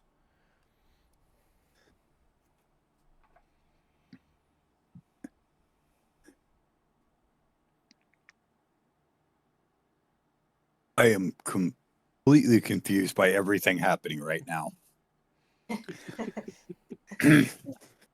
You and me However, both, brother. I do know that Cal is on the edge. I mean, he is so close to go screaming into that abyss that just a few little pushes from me is all it will take, and they will start killing each other.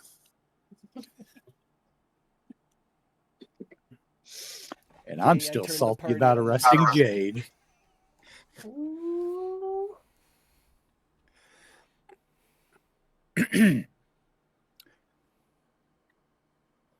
So I think Rick will walk up here while making sure he leaves a clear firing line for Cal.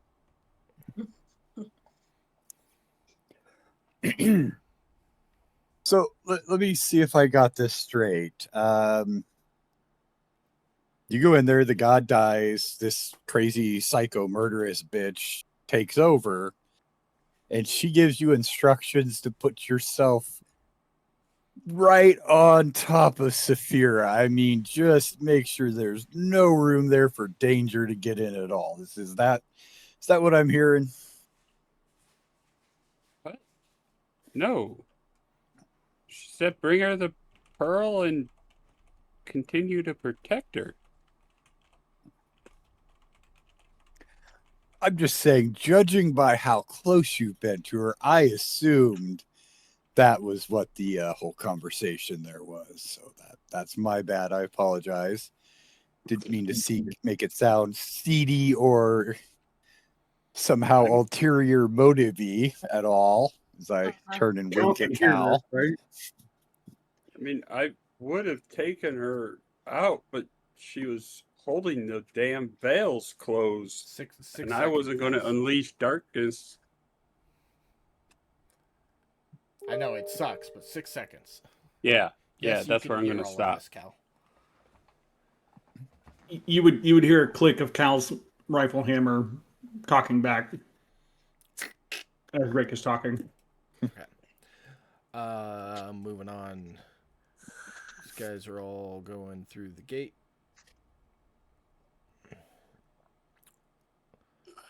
Wraithen, I think you've taken your 6 seconds worth of conversation, so any movement action or bonus action.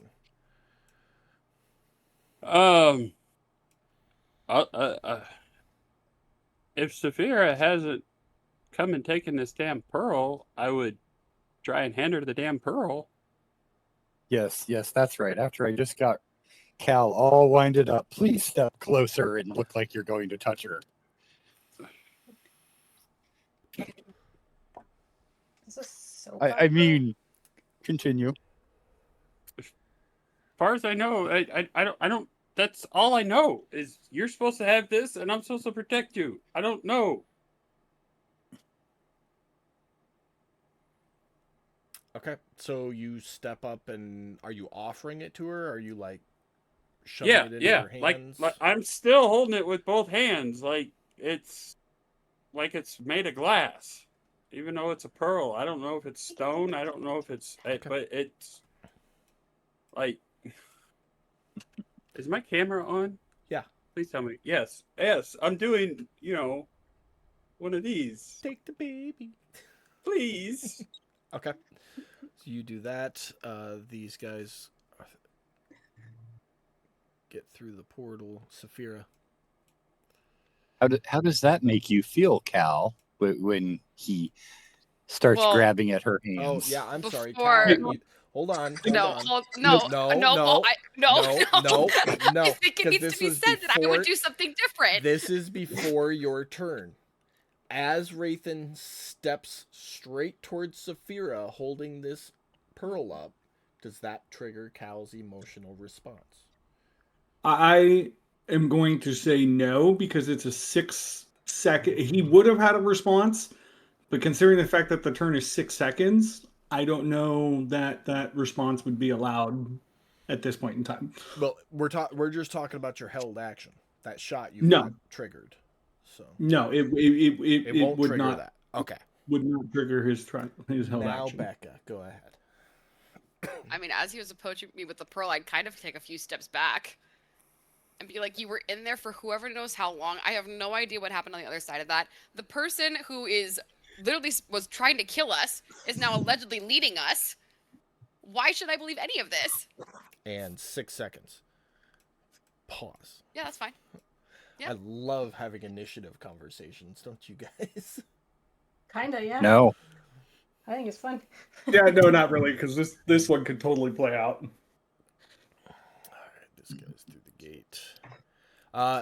Jade, you watch as the guy you shot twice just grabs Kilron by the scruff and drags him through the gate. Son of a bitch. The rest are following. Anything for Sheldon? I don't think there's any way he could stir the pot, so he's probably still just laying there napping. Like he may be kicking his back leg a little bit, like he's chasing something in his dreams. Okay. So laid down. I'd say trying to take a nap. It's only been like 10 seconds, so. You are obviously underestimating stoners. Tukra. There are two Yeah, of fuck them it. left. I'm dashing through the portal. Through the portal. I feel like there are things to learn on the other side of the portal. Okay. Through the portal you go. We will get to you eventually. Sounds good. These last two go through. The rest of you, you are...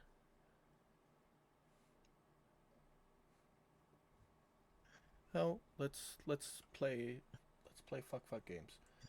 Tukra, you come through the other side of the portal. You see a... Fuck, I was not prepared for this. Want to take her to another room? Yeah, why She not? deserves it. I don't think She Katie's deserves had a it. private conversation. Yeah. I Katie, haven't. You don't have Hey. to do anything. I'm gonna send you. Hey, while you're doing that, can we keep going? No, because I want to be a part of what happens, so that He doesn't want to miss any of the good stuff. I just need to be kept up to date for note purposes. Okay. I would say we should probably wait till the DM comes back. Yeah. Just, Okay. This will only take a minute.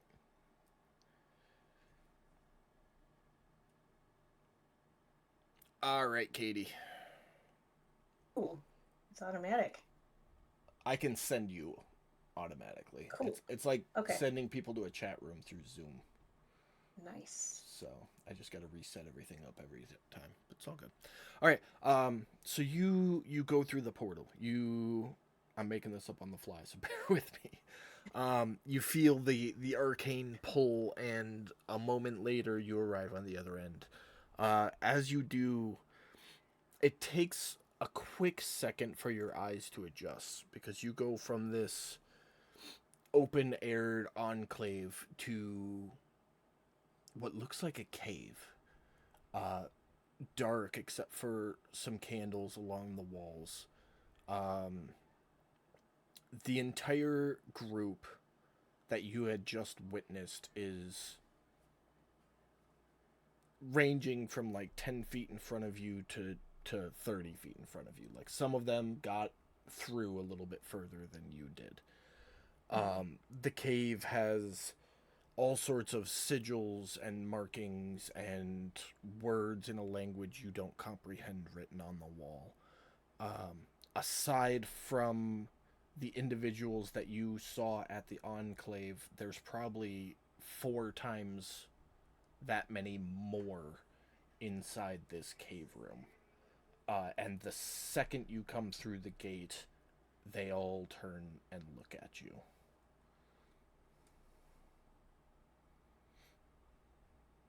Well, I mean, I'm sort of at this point, I'm like that. I don't know if this has ever happened to you, but like if a mama deer dies and the baby deer sort of attaches to like a hiker or something, they're just following. They won't leave him alone. So I'm not being hostile, Okay. So but you're I've made my choices. just kind of standing there. Mhm. Okay. The two gate seekers that you saw creating the protective barrier rush at you. They don't have their glaives. It's just them in their hands, and they immediately, like, each one grabs an arm and puts a hand on your chest and begins pushing you back towards the portal. Do you resist? Yes. Okay. Go ahead and do. Oh, fuck. I have grapple written down, not shove. I think it's the same rules. Oh shit.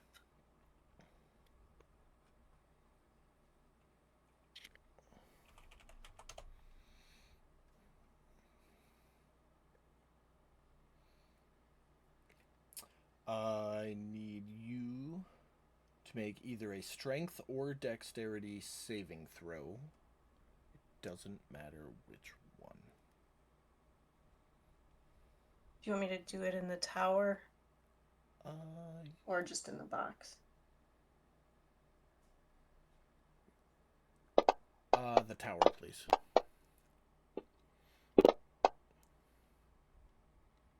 Beautiful. You dig your heels in. You no wait. I just want to know what's going. And it's not enough as one of the gate seekers throws you back through the gate. You land back in the enclave on your ass, and you watch as the portal closes. Boo. Okay. Make a quick, call it an investigation check in the tower for me. We're going to call this a DC 12 to try and remember what the writing or the symbols on the walls in that cave were. Beautiful. Okay. Give me 1 second to make a note.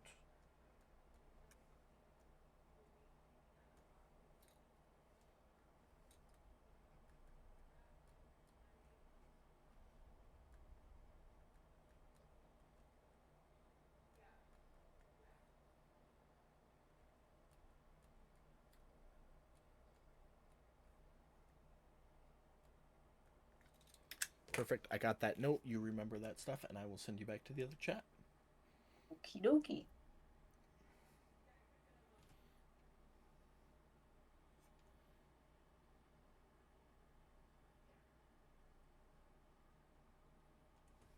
No, So and do it at least like every 2 months or something like that. yeah, I did it for a week. It was Yeah. enough to get me straightened back out. Yeah. All right, everybody. Anybody who could see, would have watched Tukra run through the portal, immediately followed by the last two forged individuals, and then 3 seconds later, Tukra comes flying back out of the portal, lands on his ass, and the portal closes behind him. Okay. Well, at least we got the Tuker back. And we are officially out of initiative. I would Okay. think in the calm, quiet Jade and Tukra, you can hear maybe not shouting, but definitely some elevated voices coming up from up above. It's a spicy conversation. Yeah, just a little spicy. Okay. All right, so we can talk freely now? Yes, now you guys can talk freely.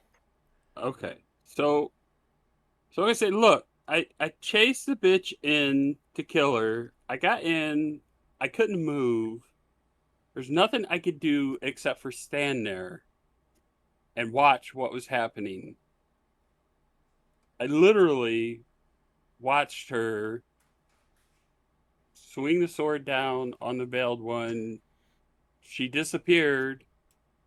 The veils started to release. Rab grabbed them, started holding them closed, and I heard the veiled one say, "Protect her." I ran up to ask if I could help, and she said, "There's nothing I could do to help. If I touched them, I'd be stuck there for an eternity." And this is the Veiled Watcher that's telling you this, not Rab. Well, the Veiled Watcher is the one who told me to protect Rab. And then Rab is the one who told me if I touched the veil, I would be there for an eternity. And then I said, okay, well then what can I do to help? Because I don't want whatever the fuck's on the other side of that veil to come out. And she said, take that pearl, take it to Saphira, and protect her like you were before. And then I booked my ass out of there to get to you, to give you this, to figure out what the fuck I'm supposed to be doing. Okay, Because I don't want that darkness coming out. Okay, so above table, because I'm trying to piece this together in my mind. Yeah. Rab runs in through the veil, is talking with the Veiled Watcher before you get there. Kills the Veiled Watcher. Rab turns and looks at. No. Okay. She runs in, I run in. Okay. As I get in, I'm frozen in place. Rab is standing in front of the Watcher.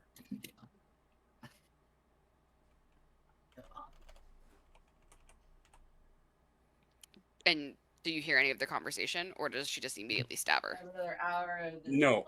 like, I tried to say what the fuck, and I didn't hear anything for about 5-10 seconds. And then I heard what the fuck in somebody else's voice off in the distance. And then I heard the Veiled Watcher in my head say, "Witness."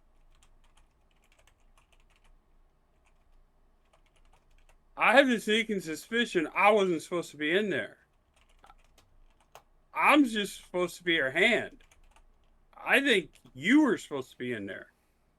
But you didn't go. No idea where the fuck that veil was going. Well, Rab went, so I went, because I thought my job was to kill her ass.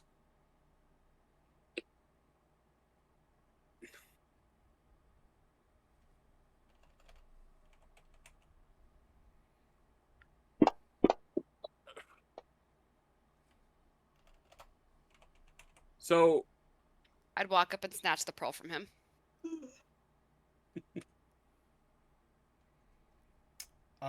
Mike, make a persuasion check in the tower with advantage.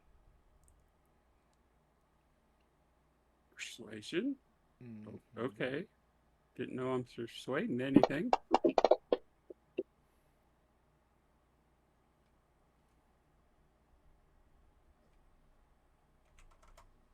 Above table DM, everything I said was right? Yeah. That's what I thought. Don't worry about the rolls. That's my Oh, job. okay. I mean, you Okay. should worry about the rolls, but Yeah. Like, Guys, I hate to put a pause on this, but I have to grab my groceries really quickly. Give me 1 second. oh, that's fine. mm-hmm. Saved by the bell. Saved by the Walmart.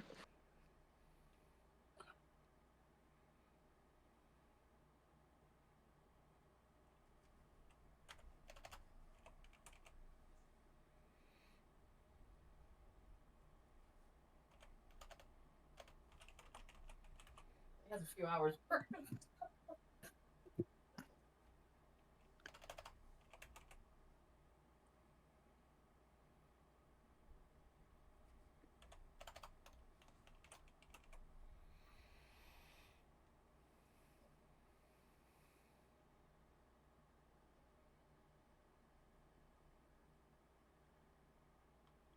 Is it just me or did it get real quiet? No, it got quiet. because we kind of need Okay. Becca to continue. Yeah, we're. Becca paused so she could go grab her groceries. I'm assuming she had groceries delivered. Oh, okay. All right. I just kind of assumed that I did or did not say something. No. While we're waiting for Becca, though, Jade and Tukra down in that central platform. What are you guys doing? I'm just laying on my back. I'm gonna go and see if she's okay. Like flying, and then land next to him and be like, Hovering right "Do you above need him. me to flip you?" No. I'm fine. I can flip you. I'm strong enough. I can flip myself. Are you alright? Do you need water? Turtles don't get stuck on their back in this multiverse. Oh, No, I'm one of the ones with the sorry. shape. Ah, I forget gotcha. the name of the. Oops. A little crown on it. Yeah. I'm gonna say, "Come on, Chokra, let's go." You must be a side sleeper then. Or stomach. I sleep on my tummy. Yeah. Tuck them in.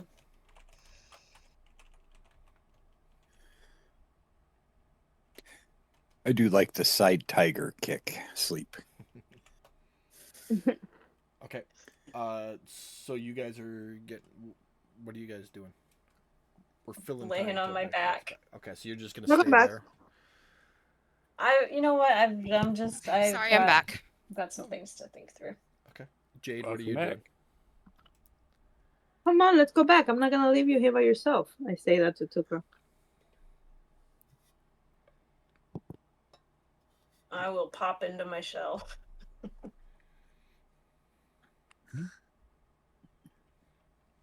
Okay, well, I'm leaving you, so I sit. Who And can tell I there's kind shit of going knock, on up there? He and doesn't I'm want nothing knocking part of with it. like my little finger. I'm knocking the little shell, like knock, knock. Just tapping on my shell. Yeah. Oh my lord. That's Yeah. probably.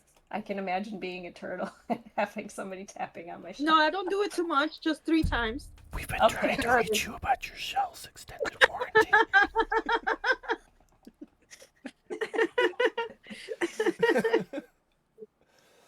Okay, so I'd say just give me a minute. Just give me a minute. Then I'll Okay, get up. I'll be here. No rush. I don't Okay. want to go to school, Mom.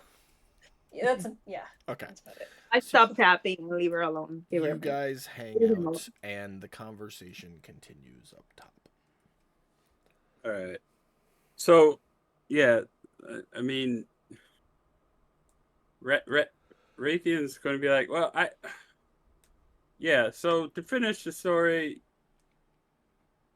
so yeah, I'm standing there. I tried to say something. I hear some voices, whatever, blah blah blah, and then I hear in my head the patron say, "Witness. I need a witness. You're a witness. So," and then down comes the sword.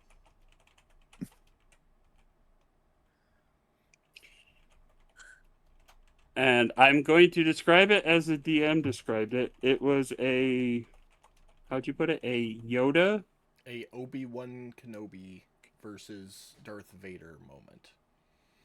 Yes. The sword came down, and as soon as it touched the veiled one, she disappeared. Robes fall to the ground.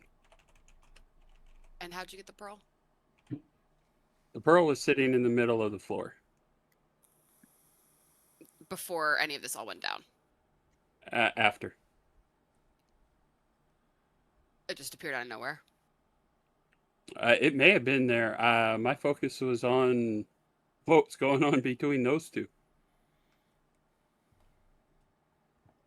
I would walk up and I would take the pearl from him, and then I would step back away from him. You take the pearl, and when you step back, I'm assuming you look at the pearl. Mhm.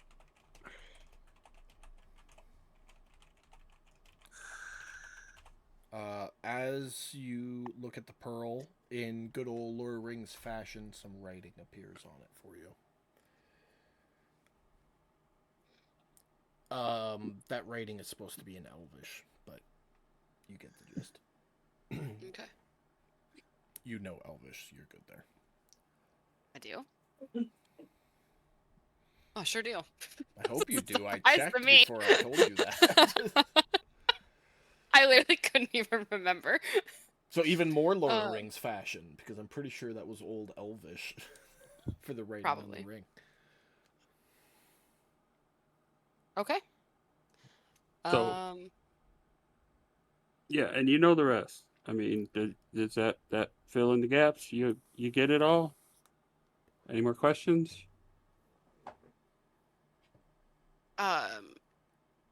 Is Rab just like on the other side of that veil? I know it's a Y- rocked up hole, but Yeah, as far as I know, she's standing there holding the veils. okay, so she's basically trying to prevent whatever darkness is on the other side of the veils from coming over. Yeah, her exact words to me was she broke her oath. She was taking up a new one. Huh. She got her revenge. That's now over. Okay.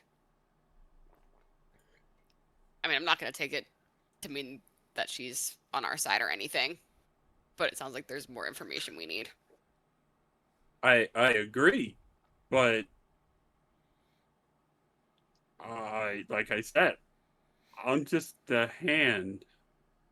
My job is to take my commands and go with them. Kill what needs to be killed. Protect what needs to be protected.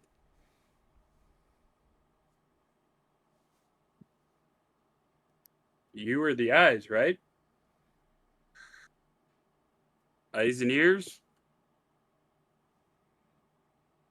Honestly, I have to be honest with you. She doesn't tell me much. Didn't We tell me had this much. we had this conversation back when we first had the conversation about our roles with the Yes, Becca, failed one. you were her witness, is what you were Gotcha. called. Right. Her eyes, essentially. Hmm.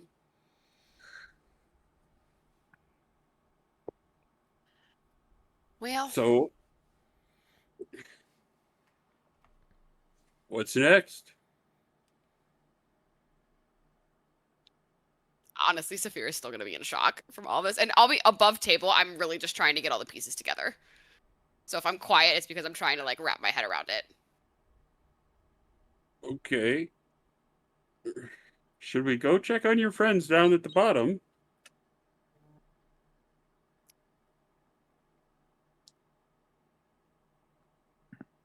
Because clearly you guys see me as not friendly, so Look, it's not that we don't see you as unfriendly, but literally we went from having Kilron to you've been here for like 3 days to where we're like running around. You tell me that you heard from the Watcher. I've heard the Watcher come from your mouth.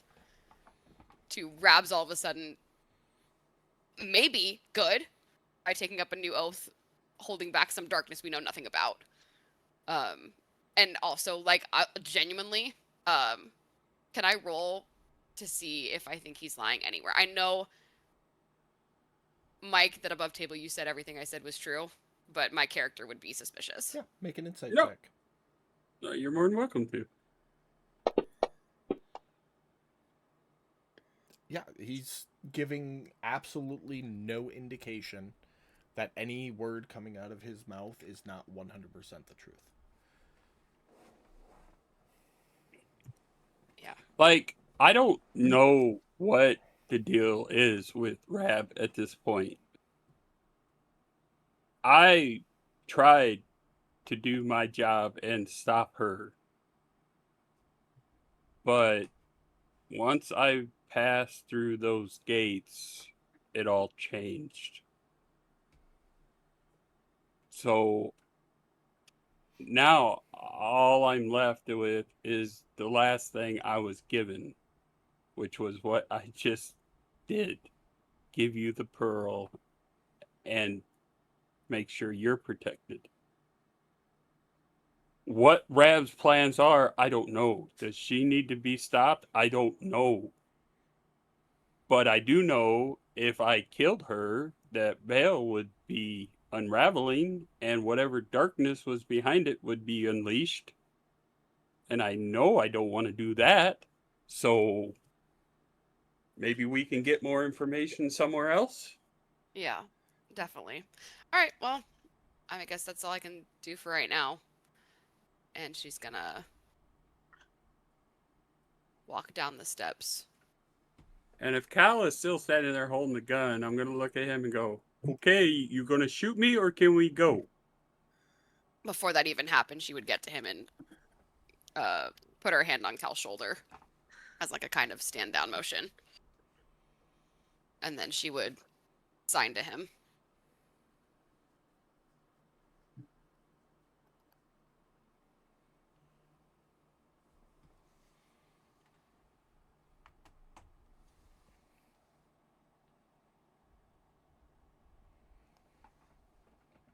So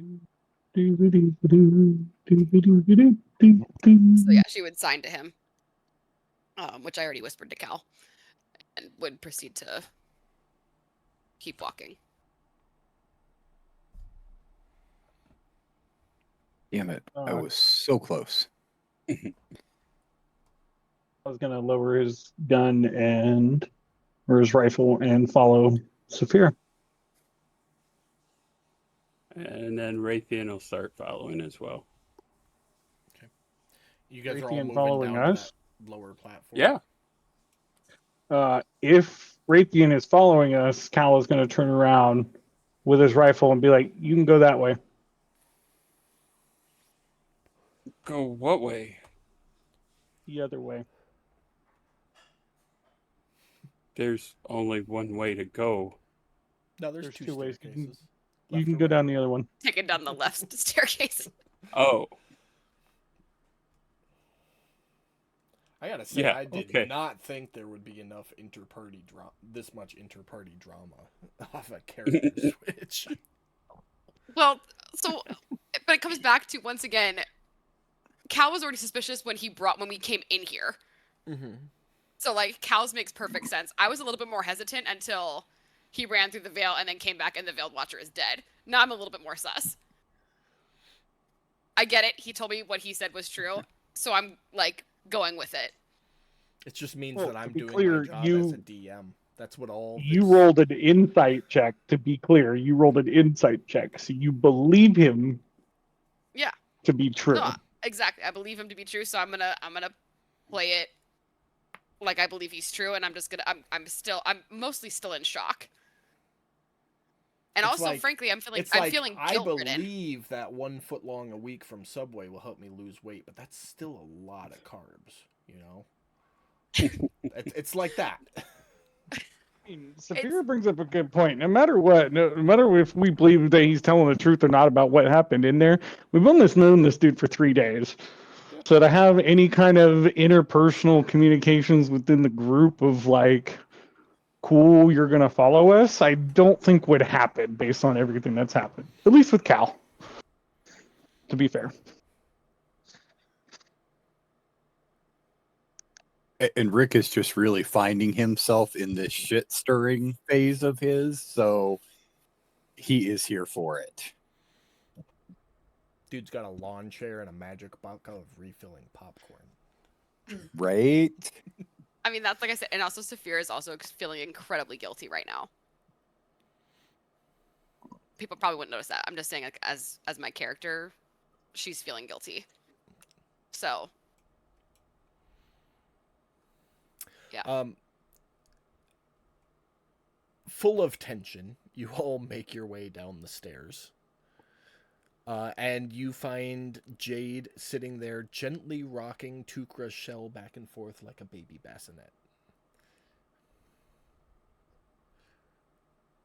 Sounds about right. Probably, yeah, I probably would have like been ready earlier, but that sounds pretty nice. So And just helping you relax a little bit, Uh-huh. get you back in. I guess Saphira would come downstairs and ask, is everything okay? Yeah, he's just hidden. having started drifting off to sleep, that would wake me up, and I would emerge from my shell, sort of like, ah. Oh, what was all that commotion down here? I don't know. That group took Kilron. Oh,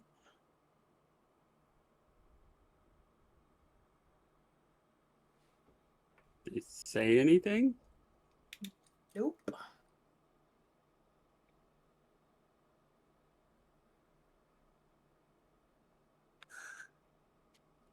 Huh.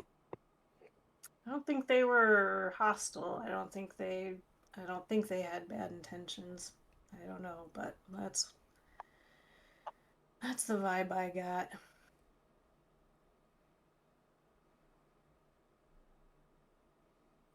Oh, okay.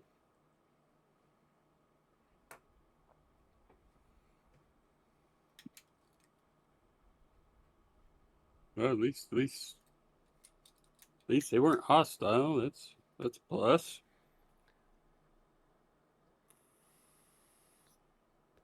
I mean, it was just a body. I know he's your friend. That sucks, but I don't know why they'd want a body I suppose we all have specifically. many stories in our pasts that we don't share.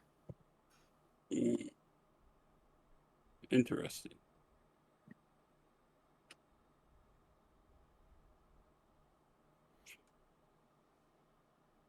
All right. Well, what's next?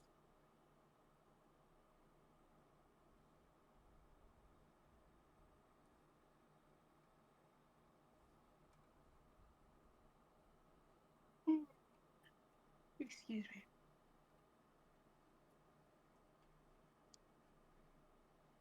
Where are we, in the Earthroot Mountains or the mountains north of the trail? You are in the Earthroot Mountains.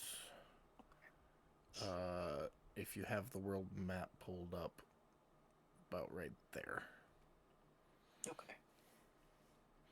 So you're about a day's hike down the mountain to get back to the road to continue east through the sands and up through the marshes to your guys' new keep that you were going to head to. Okay. I would call it evening time. Like, it wouldn't be a bad time to find a place to settle in for the night. Unless you wanted to start moving, you could probably get a couple hours in before you had to stop.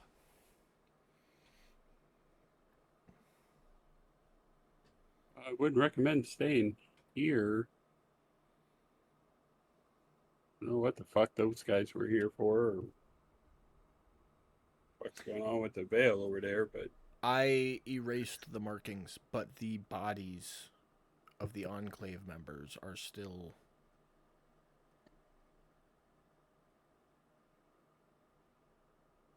laid respectfully around that outer circle. okay.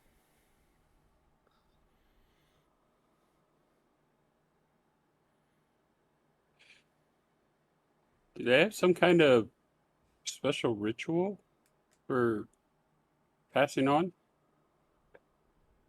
Not really.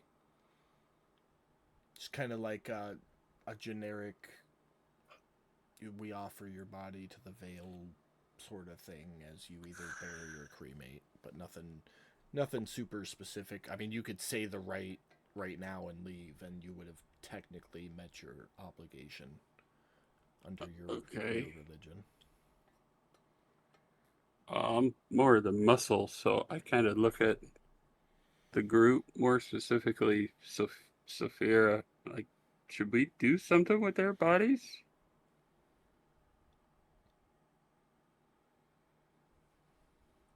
I mean, I'm fond of a classic funeral pyre. Oh, okay.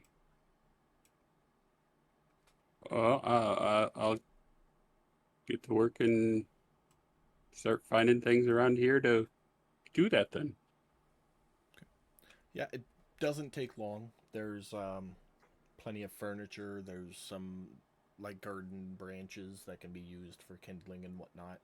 Uh, wouldn't take you more than I'd say probably an hour to build a funeral pyre to do a mass funeral. All right. Well, there's Bill. I'll let you do the talky talk stuff.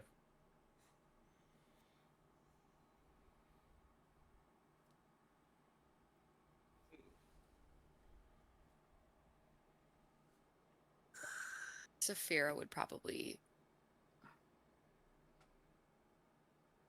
say a few words about all the death that we experienced today.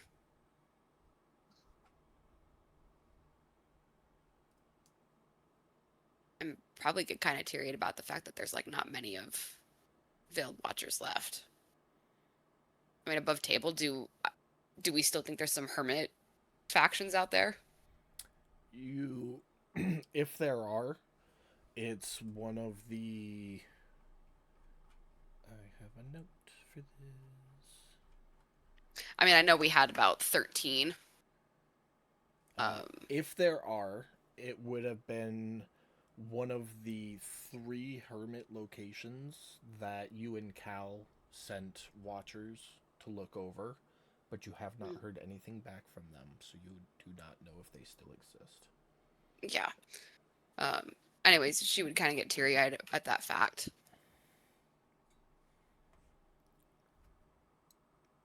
And then say, something along the lines of like they were just trying to stand up and do what they believed in. And how much they didn't deserve that just because of someone's revenge. And would probably just light the pyre. And then I'm inclined to it's nighttime, yes? Yeah, close enough.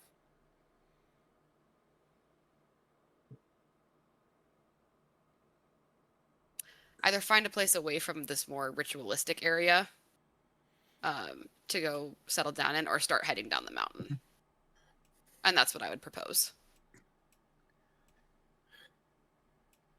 Yeah, I mean, there's kind of like a dining area here and some sleeping quarters around here off to the right side of the map. It's kind of like the living area straight to the right of where you guys are right now. That's where the Enclave members like rested, ate, and then the other areas were for work or prayer or whatever.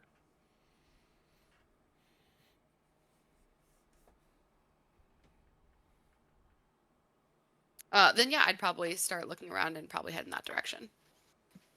Okay. I think we're pretty safe here for the night since those other more ritualistic people left, and then Rab's behind a stone wall in some veiled dimension.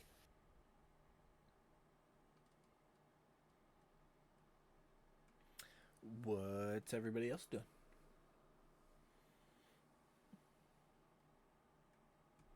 The choice was made to stay here. I'm gonna join them, just at a distance.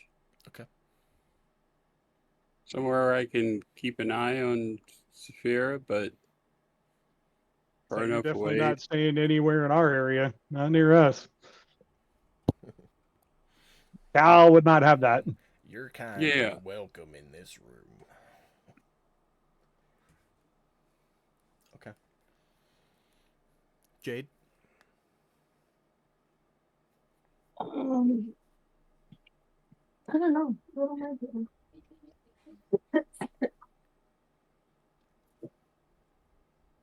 Probably it will be a good time for a rest or a little small yeah. rest. Wraithen, Cal, and Saphira all moved over to kind of where the Enclave members' living quarters were, Yeah. to bed down for the night. Yeah, I'm gonna move it on. I'm not gonna stay here. I'm gonna be like, okay, you come. You cut out at the end there, Pam. Is Tukur coming? Because I'm not gonna leave him by himself. Oh yeah, I'm coming. I'll bunk closer to Wraithen just so he doesn't Okay. feel So like. then I'll just set little camp. Like I like this little side. Well, you don't need to set up a camp. There's already like. Well, you know what I mean. I'll Yeah. just, yeah, that little corner. Okay. And Jeremy. I would go join with them too. I think a nap sounds really good right now. Okay. I'm just gonna move you over here. Okay. Thank you. Okay. Anybody have anything else they want to do before you guys settle in for a rest?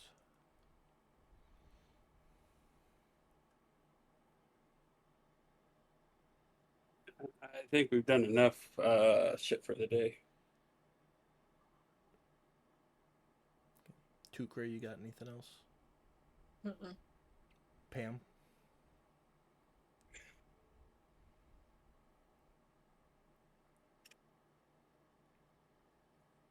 Pamela? Did you hear? I said no. Nothing else. Brad?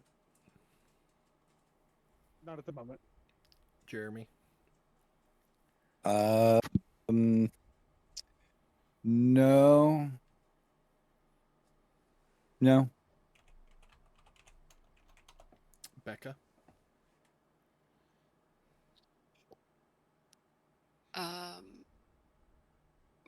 Is this in regards to what you just messaged me?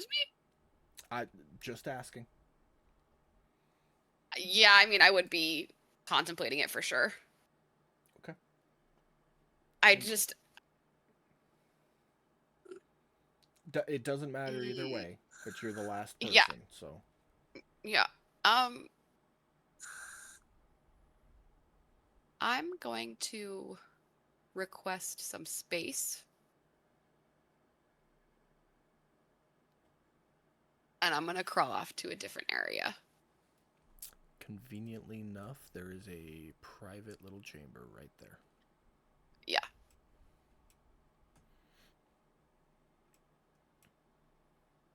Okay.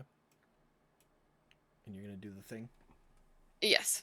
Alright, I'm going to move you to a different room. I'll be right there. Be right back, guys. Okay.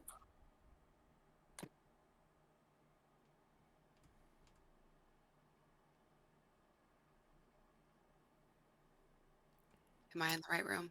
Yep, you are, because I am. Okay.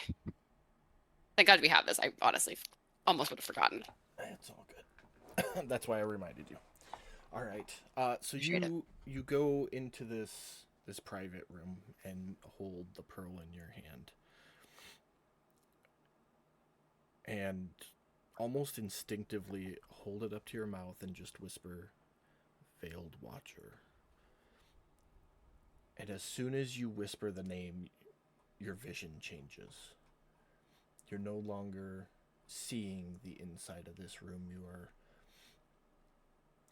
in a dark place, the sky completely devoid of anything, black and absent. The ground ankle-high water, and you can see stars reflected in the water, although there are no stars up above you. Sorry, I was scrolling back up through my notes.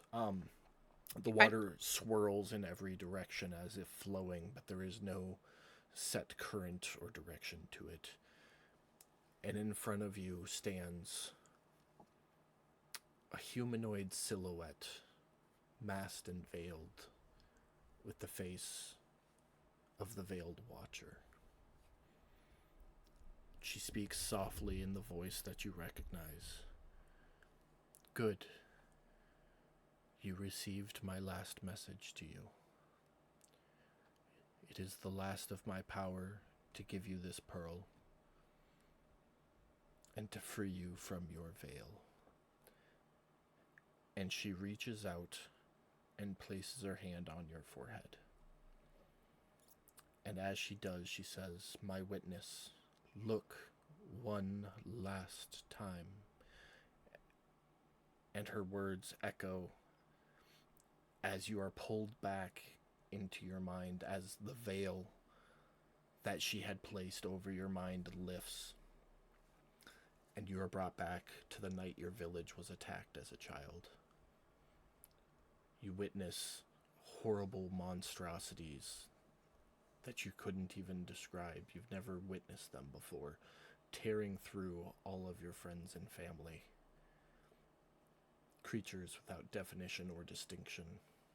You remember seeing the tear that these monsters were coming through. Nothing but darkness beyond it. And they just keep coming to no end. You remember the Veiled Watcher's voice for the first time in your ear, promising you that everything will be okay, that she will protect you from these evils, and that she will take you into her embrace, asking only that you be her witness in return, that you witness all for the sake of her duties. You remember the Veiled Watcher was not an almighty being in this moment, not a deity, but that she was terrified and needed a link to the mortal realm in order to save it. And you remember agreeing. As you replay this memory in your mind for the first time, you recognize that the same rift that appeared in your village all those years ago is the same thing that Wraithen described, and that Rab is supposedly holding shut now. And you realize that the Veiled Watcher does not lie or hide the truth unintentionally, but because she takes the horrors of the truth upon herself. As the memory fades, she speaks again. "I never lied to you. Simply never told you. And I stopped asking for forgiveness a long time ago. Just know that you draw your power from the veil, not from the Veiled Watcher. And that you may continue to do my work." And as she lifts her hand away from you, her body, like, it does the, what is it? The ashy blow away thing from, Marvel. Before The that snap. happens, yeah, the snap. Before that happens, though, does Saphir have a chance to say how sorry she is that she couldn't witness that last moment? Absolutely. Yeah, because that's what Saphir would want to say. Beautiful. As her body begins snapping, quote unquote, and ashing away, you call out, "I'm sorry I wasn't there. I'm sorry." And in a last push of her energy, that moment is replayed for you from Wraithen's perspective. You look down, you see Wraithen's big orcish hands. You see him struggling against the water, unable to move, and you witness the full interaction between Rab and the Veiled Watcher, unable to stop it from happening, exactly as Mike described it. And as Do I that- see Go ahead. the Veiled Watcher? I'm sorry, not the Veiled Watcher. Rab kind of taking over those new vows, recognizing what's happening. Yes. Okay. Yeah, so you see a brief interaction between Rab and the Veiled Watcher. You hear the Veiled Watcher inside Wraithen's mind telling him Rab is his new protectorate. Okay. So Uh, Rab is his new protectorate. yeah, well, you still are too, but Mhm. now she is as well. And you see Rab strike down the Veiled Watcher, her body or its body disappearing, and then Rab grabbing on to the two halves of the ripped veil and holding whatever darkness is behind it from coming through, and swearing that this is her new oath, is to stay here for eternity and a day. Okay. You also hear Rab's last words to Rathan before he was pulled back out, which were, I have to scroll down. When you two are ready, referring to you and Wraith, Saphira and Wraith, when you two are ready, you will decide whether this world deserves a new god.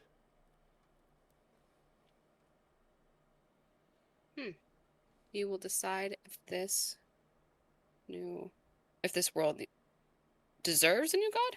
Yep.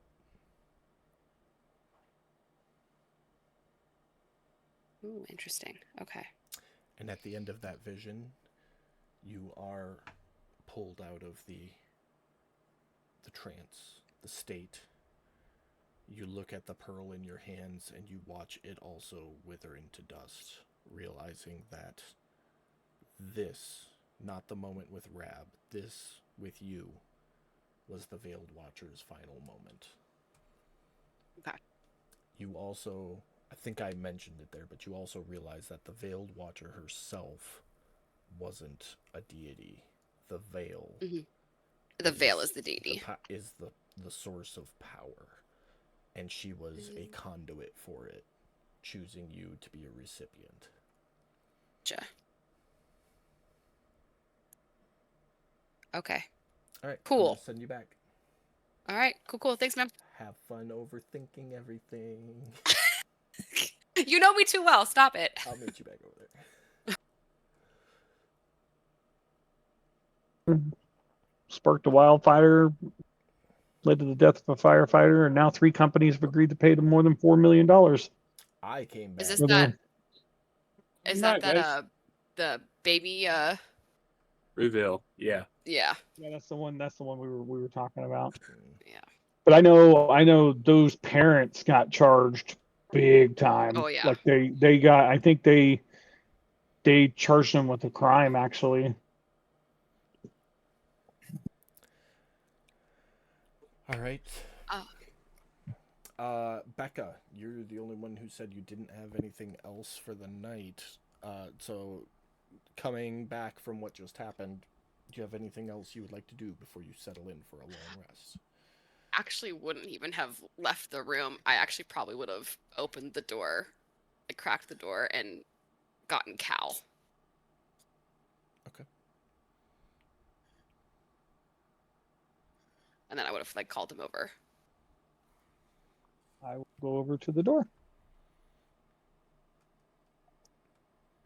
Crack the door, you look in, you see Saphira sitting on like a low table that was modified to have blankets on it for like a comfortable meditation table, if that makes sense. And then I'd motion for him to come in and close the door. How big is this room? Like 15 by 15 feet. I'd make sure Spud is tied up outside and then Yeah, go I in. already assumed he was secured. Okay. Go He's inside. he's in the room, the door's shut. Ah, my nefarious plan kicks in. I steal Spud. That's all I wanted. I'm kidding. I'm just I'm here kidding. for the goat.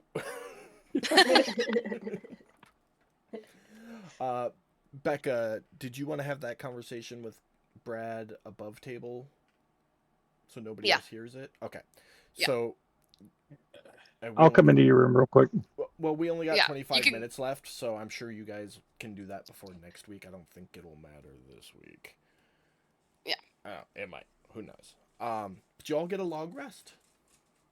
Woohoo! Rathan. That removed the exhaustion. It does. I will do that right now. Rathan and Saphira.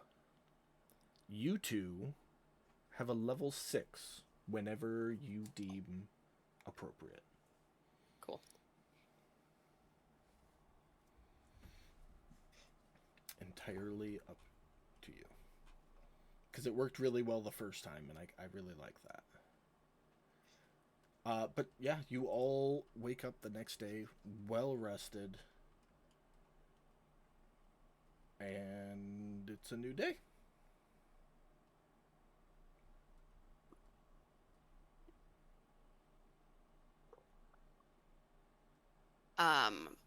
As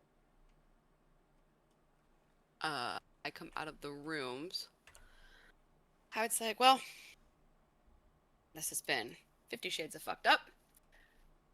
We need to, well, at least I know what I would do. I would see if there were any news from the Watchers that we sent out to look for Veiled Watchers. So that is And, something you would need to send out for. Yeah, we'd have to go to a No, we have regular to go town down to the do mountain that. for that. You would Yeah. need to send a raven from a Watcher outpost and wait for a response. Yeah, so that's kind of probably where I'm heading next. And you would know that there is a raven out, or the last Watcher outpost before is at Eucrypt Village, right before you enter the Shifting Sands. Perfect. Because I the will Watchers say, don't operate in the Shifting Sands, so that's like the Yeah. last moment. yeah, I also will say that there is an aspect of this. The reason I pulled Callan is because what I learned has to deal with our past. Mhm. So part of that would be if this would be the time. This is all above table, so no characters are hearing this, but if that's something that we would want to share now, or if it's something that we would want to hold on to, and that's a joint decision, so I don't feel like I can make that Okay. without fully telling Brad. Yeah, so run over and talk to Brad real quick. We got a couple minutes. Okay. Come over there. That's a perfect moment for me to go to the bathroom. I'll be right back.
All right, I'm back. Welcome back. Oh, well, Shinko. Um, Always a good day I when you went- don't fall in, right? right? I went ahead and threw that level on because it's not much to it. Okay. It's just a bump in my subclass stuff. Yeah, 5 to 6 Well- typically isn't much. Yeah. Unless you're multi-classing, and then it depends. Yeah. But Yeah, my Warrior of the Gods got an extra marker, and it gave me Fanatical Focus. Okay. I re-roll during rages if I fail on saving throws. So that's. But other than that, yeah, that's. okay. Right on. I think, did your proficiency go up? No. Proficiency stayed the same. Rages. Oh, rages went up by 1.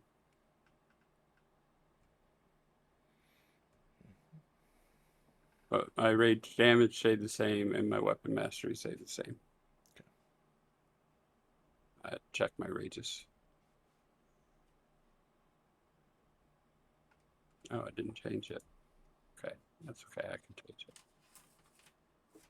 Yeah, just double check all that shit because Yeah. computer doesn't always do it for you.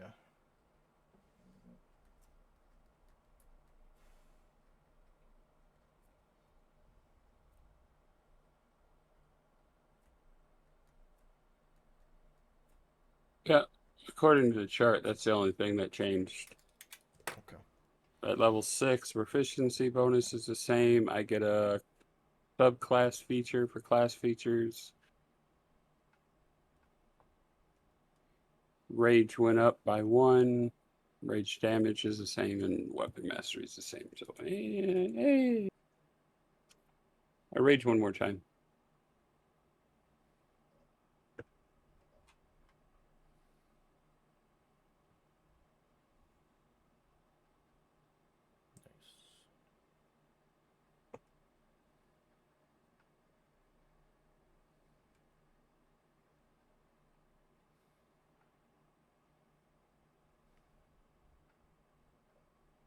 Brad, Becca, you guys back? Still need a minute. I was so hoping to try and get my awakening done tonight.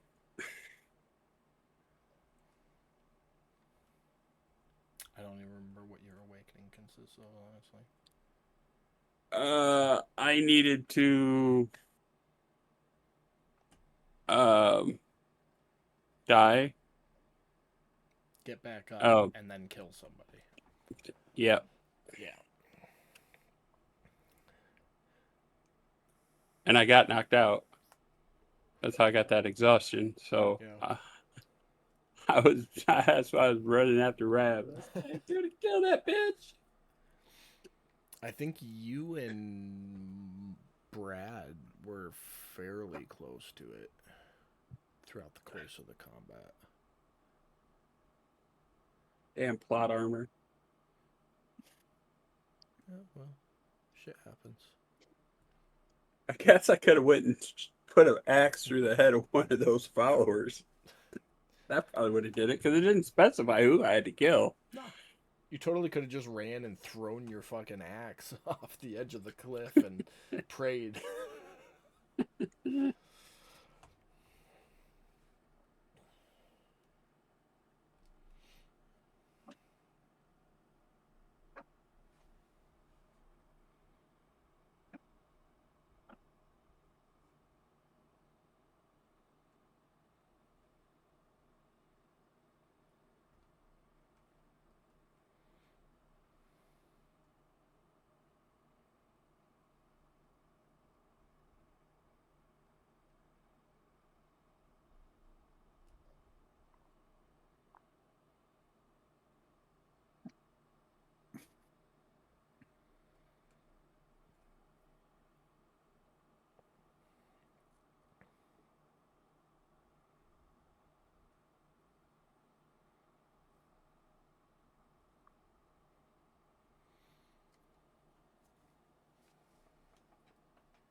Is this how quiet it is when I take somebody to another room? Yes. Depends. Yeah. Like the first time with Mike, no. Depends on if somebody's got something to talk about. Yeah. Fair enough. Anybody know any good jokes? Okay, sorry. It's all good. So there's not going to be enough time. It's in a very pickly situation for the last 15 minutes of 15 minutes. D&D, Jacob. We can get started and pause it. Yeah, so basically I would come out and say the Pearl had a message. It basically told me when I was ready to call her name, and I did. And she used the last of her power to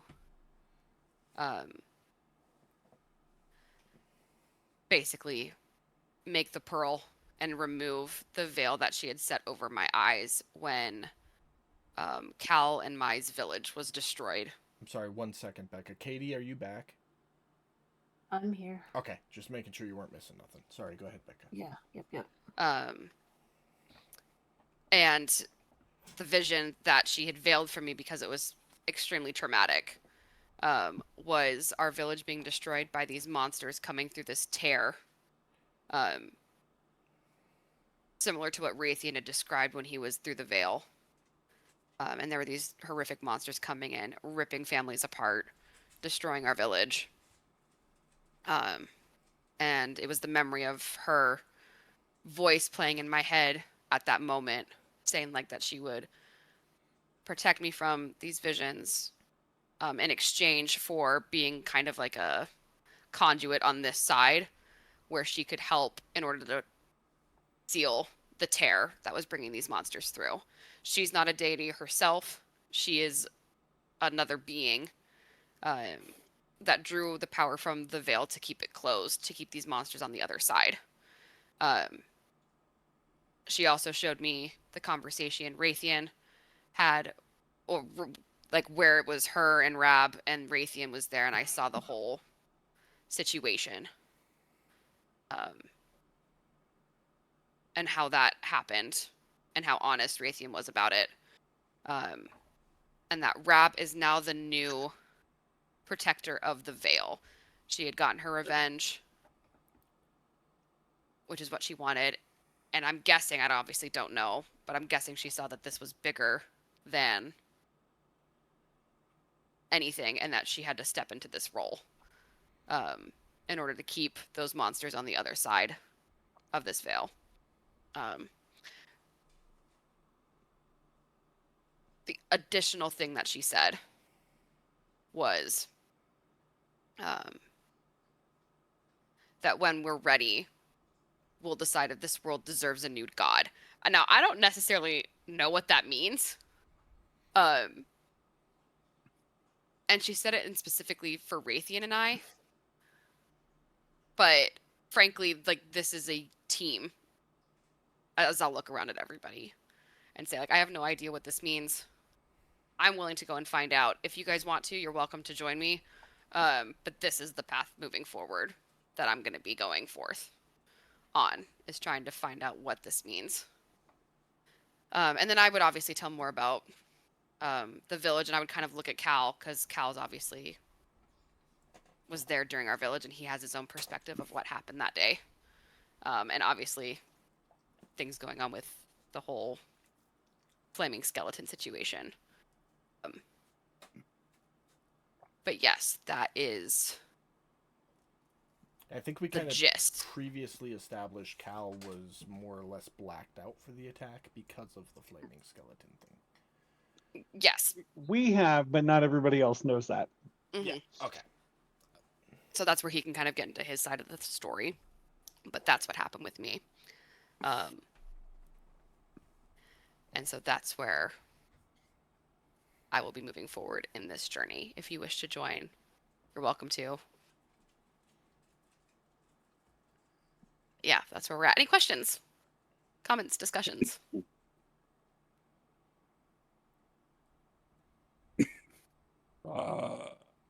That's kind of a Appreciate lot. the offer. Sorry? I said I appreciate the offer and glad you found some clarity with that pearl. Yeah. No, it was good.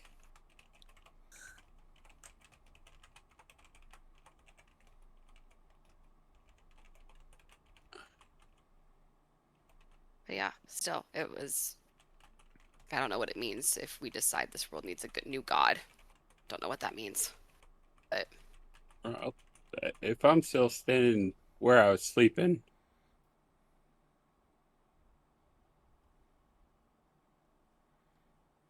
I would step forward and, well, if you say we need to continue, then whatever path you say we go, we go.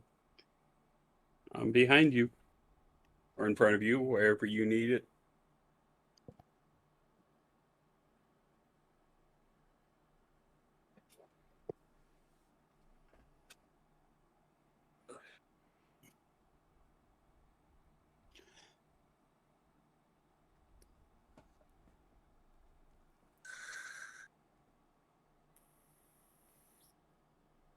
Anybody else? Well, I'm going to be honest. I am entirely too lazy to go find a new group to adventure with. I've finally gotten used to all of you guys and your little quirks, and I'm just not willing to make that kind of emotional commitment with another group. So I guess I'm in.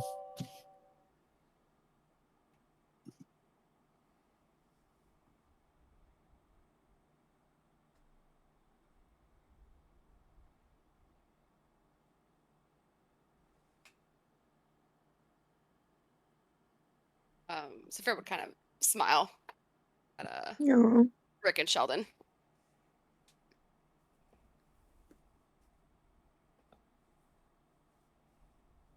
We are not complicated creatures. You say.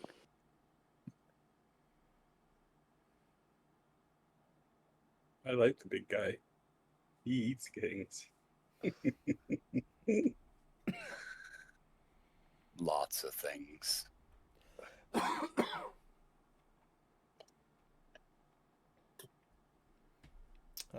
Tukra, Jade, you guys responding or staying silent? I'm gonna fly, give him a hug.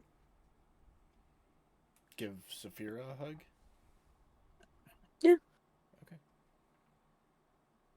Tukra has nothing to say. Part of the reason is that I, sitting at my desk, am like starting to fall asleep. So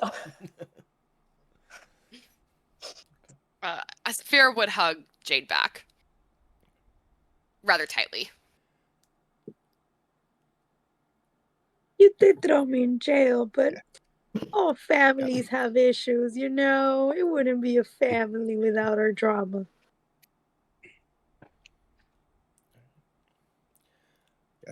Well, Yeah, with Saphira would kind of Tukra, chuckle at that. you totally have to come. Because you still got to teach me all about this god that I follow, whose name I keep forgetting. So I just usually, when I pray, just say, "Yo, Big Acorn, what's up?" Big A Daddy. I don't think he minds it because he hasn't smoked me yet, but nah, he's pretty chill. A god by any other name and all, you know. I just put it Right. on your notes tab under deity there for you, Jeremy. that does not mean that my character is going to remember that. Fair enough, but if Jeremy forgets, now you have it written down somewhere. And Jeremy appreciates that because Jeremy has a worse memory than Rick does. So, well, if nobody has anything else for this conversation, I would assume you guys are going to head out and continue on your way. Go ahead. I'll throw in one more tidbit. Okay. Just to fill in some time. Gunslinger, you've been quiet.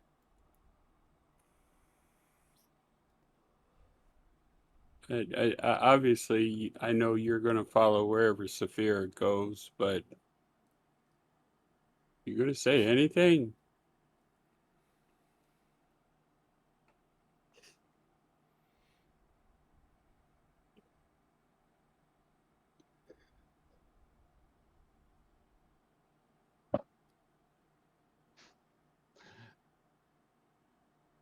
Cal will say he would look at you and say, when something needs to be said, I'll say it. Oh, quiet type. Okay, got it. Wait a minute. Hang on. Did you just say that we're going to go make somebody a god? She said, when you two are ready, you will decide if this world deserves a new god.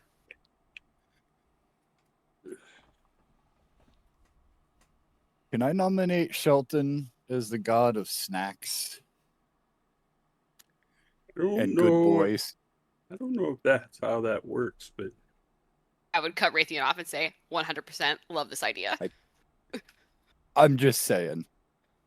The god of snacks and good boys. I think the world needs that kind of love and positivity right now. Honestly, I need that kind of love and positivity right now. So I am for it. I mean, I definitely agree. He's definitely a good boy. I'm sorry, Tuker. I have to switch my allegiance. I now worship the snack boy. That's fair.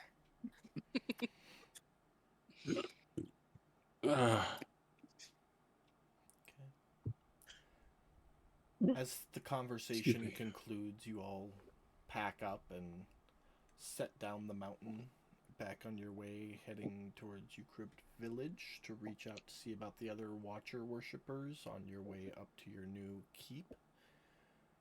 And that is where we will pick up next week. Yay!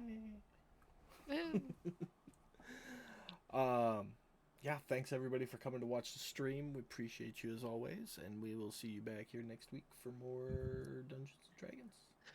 Bye. Bye, guys.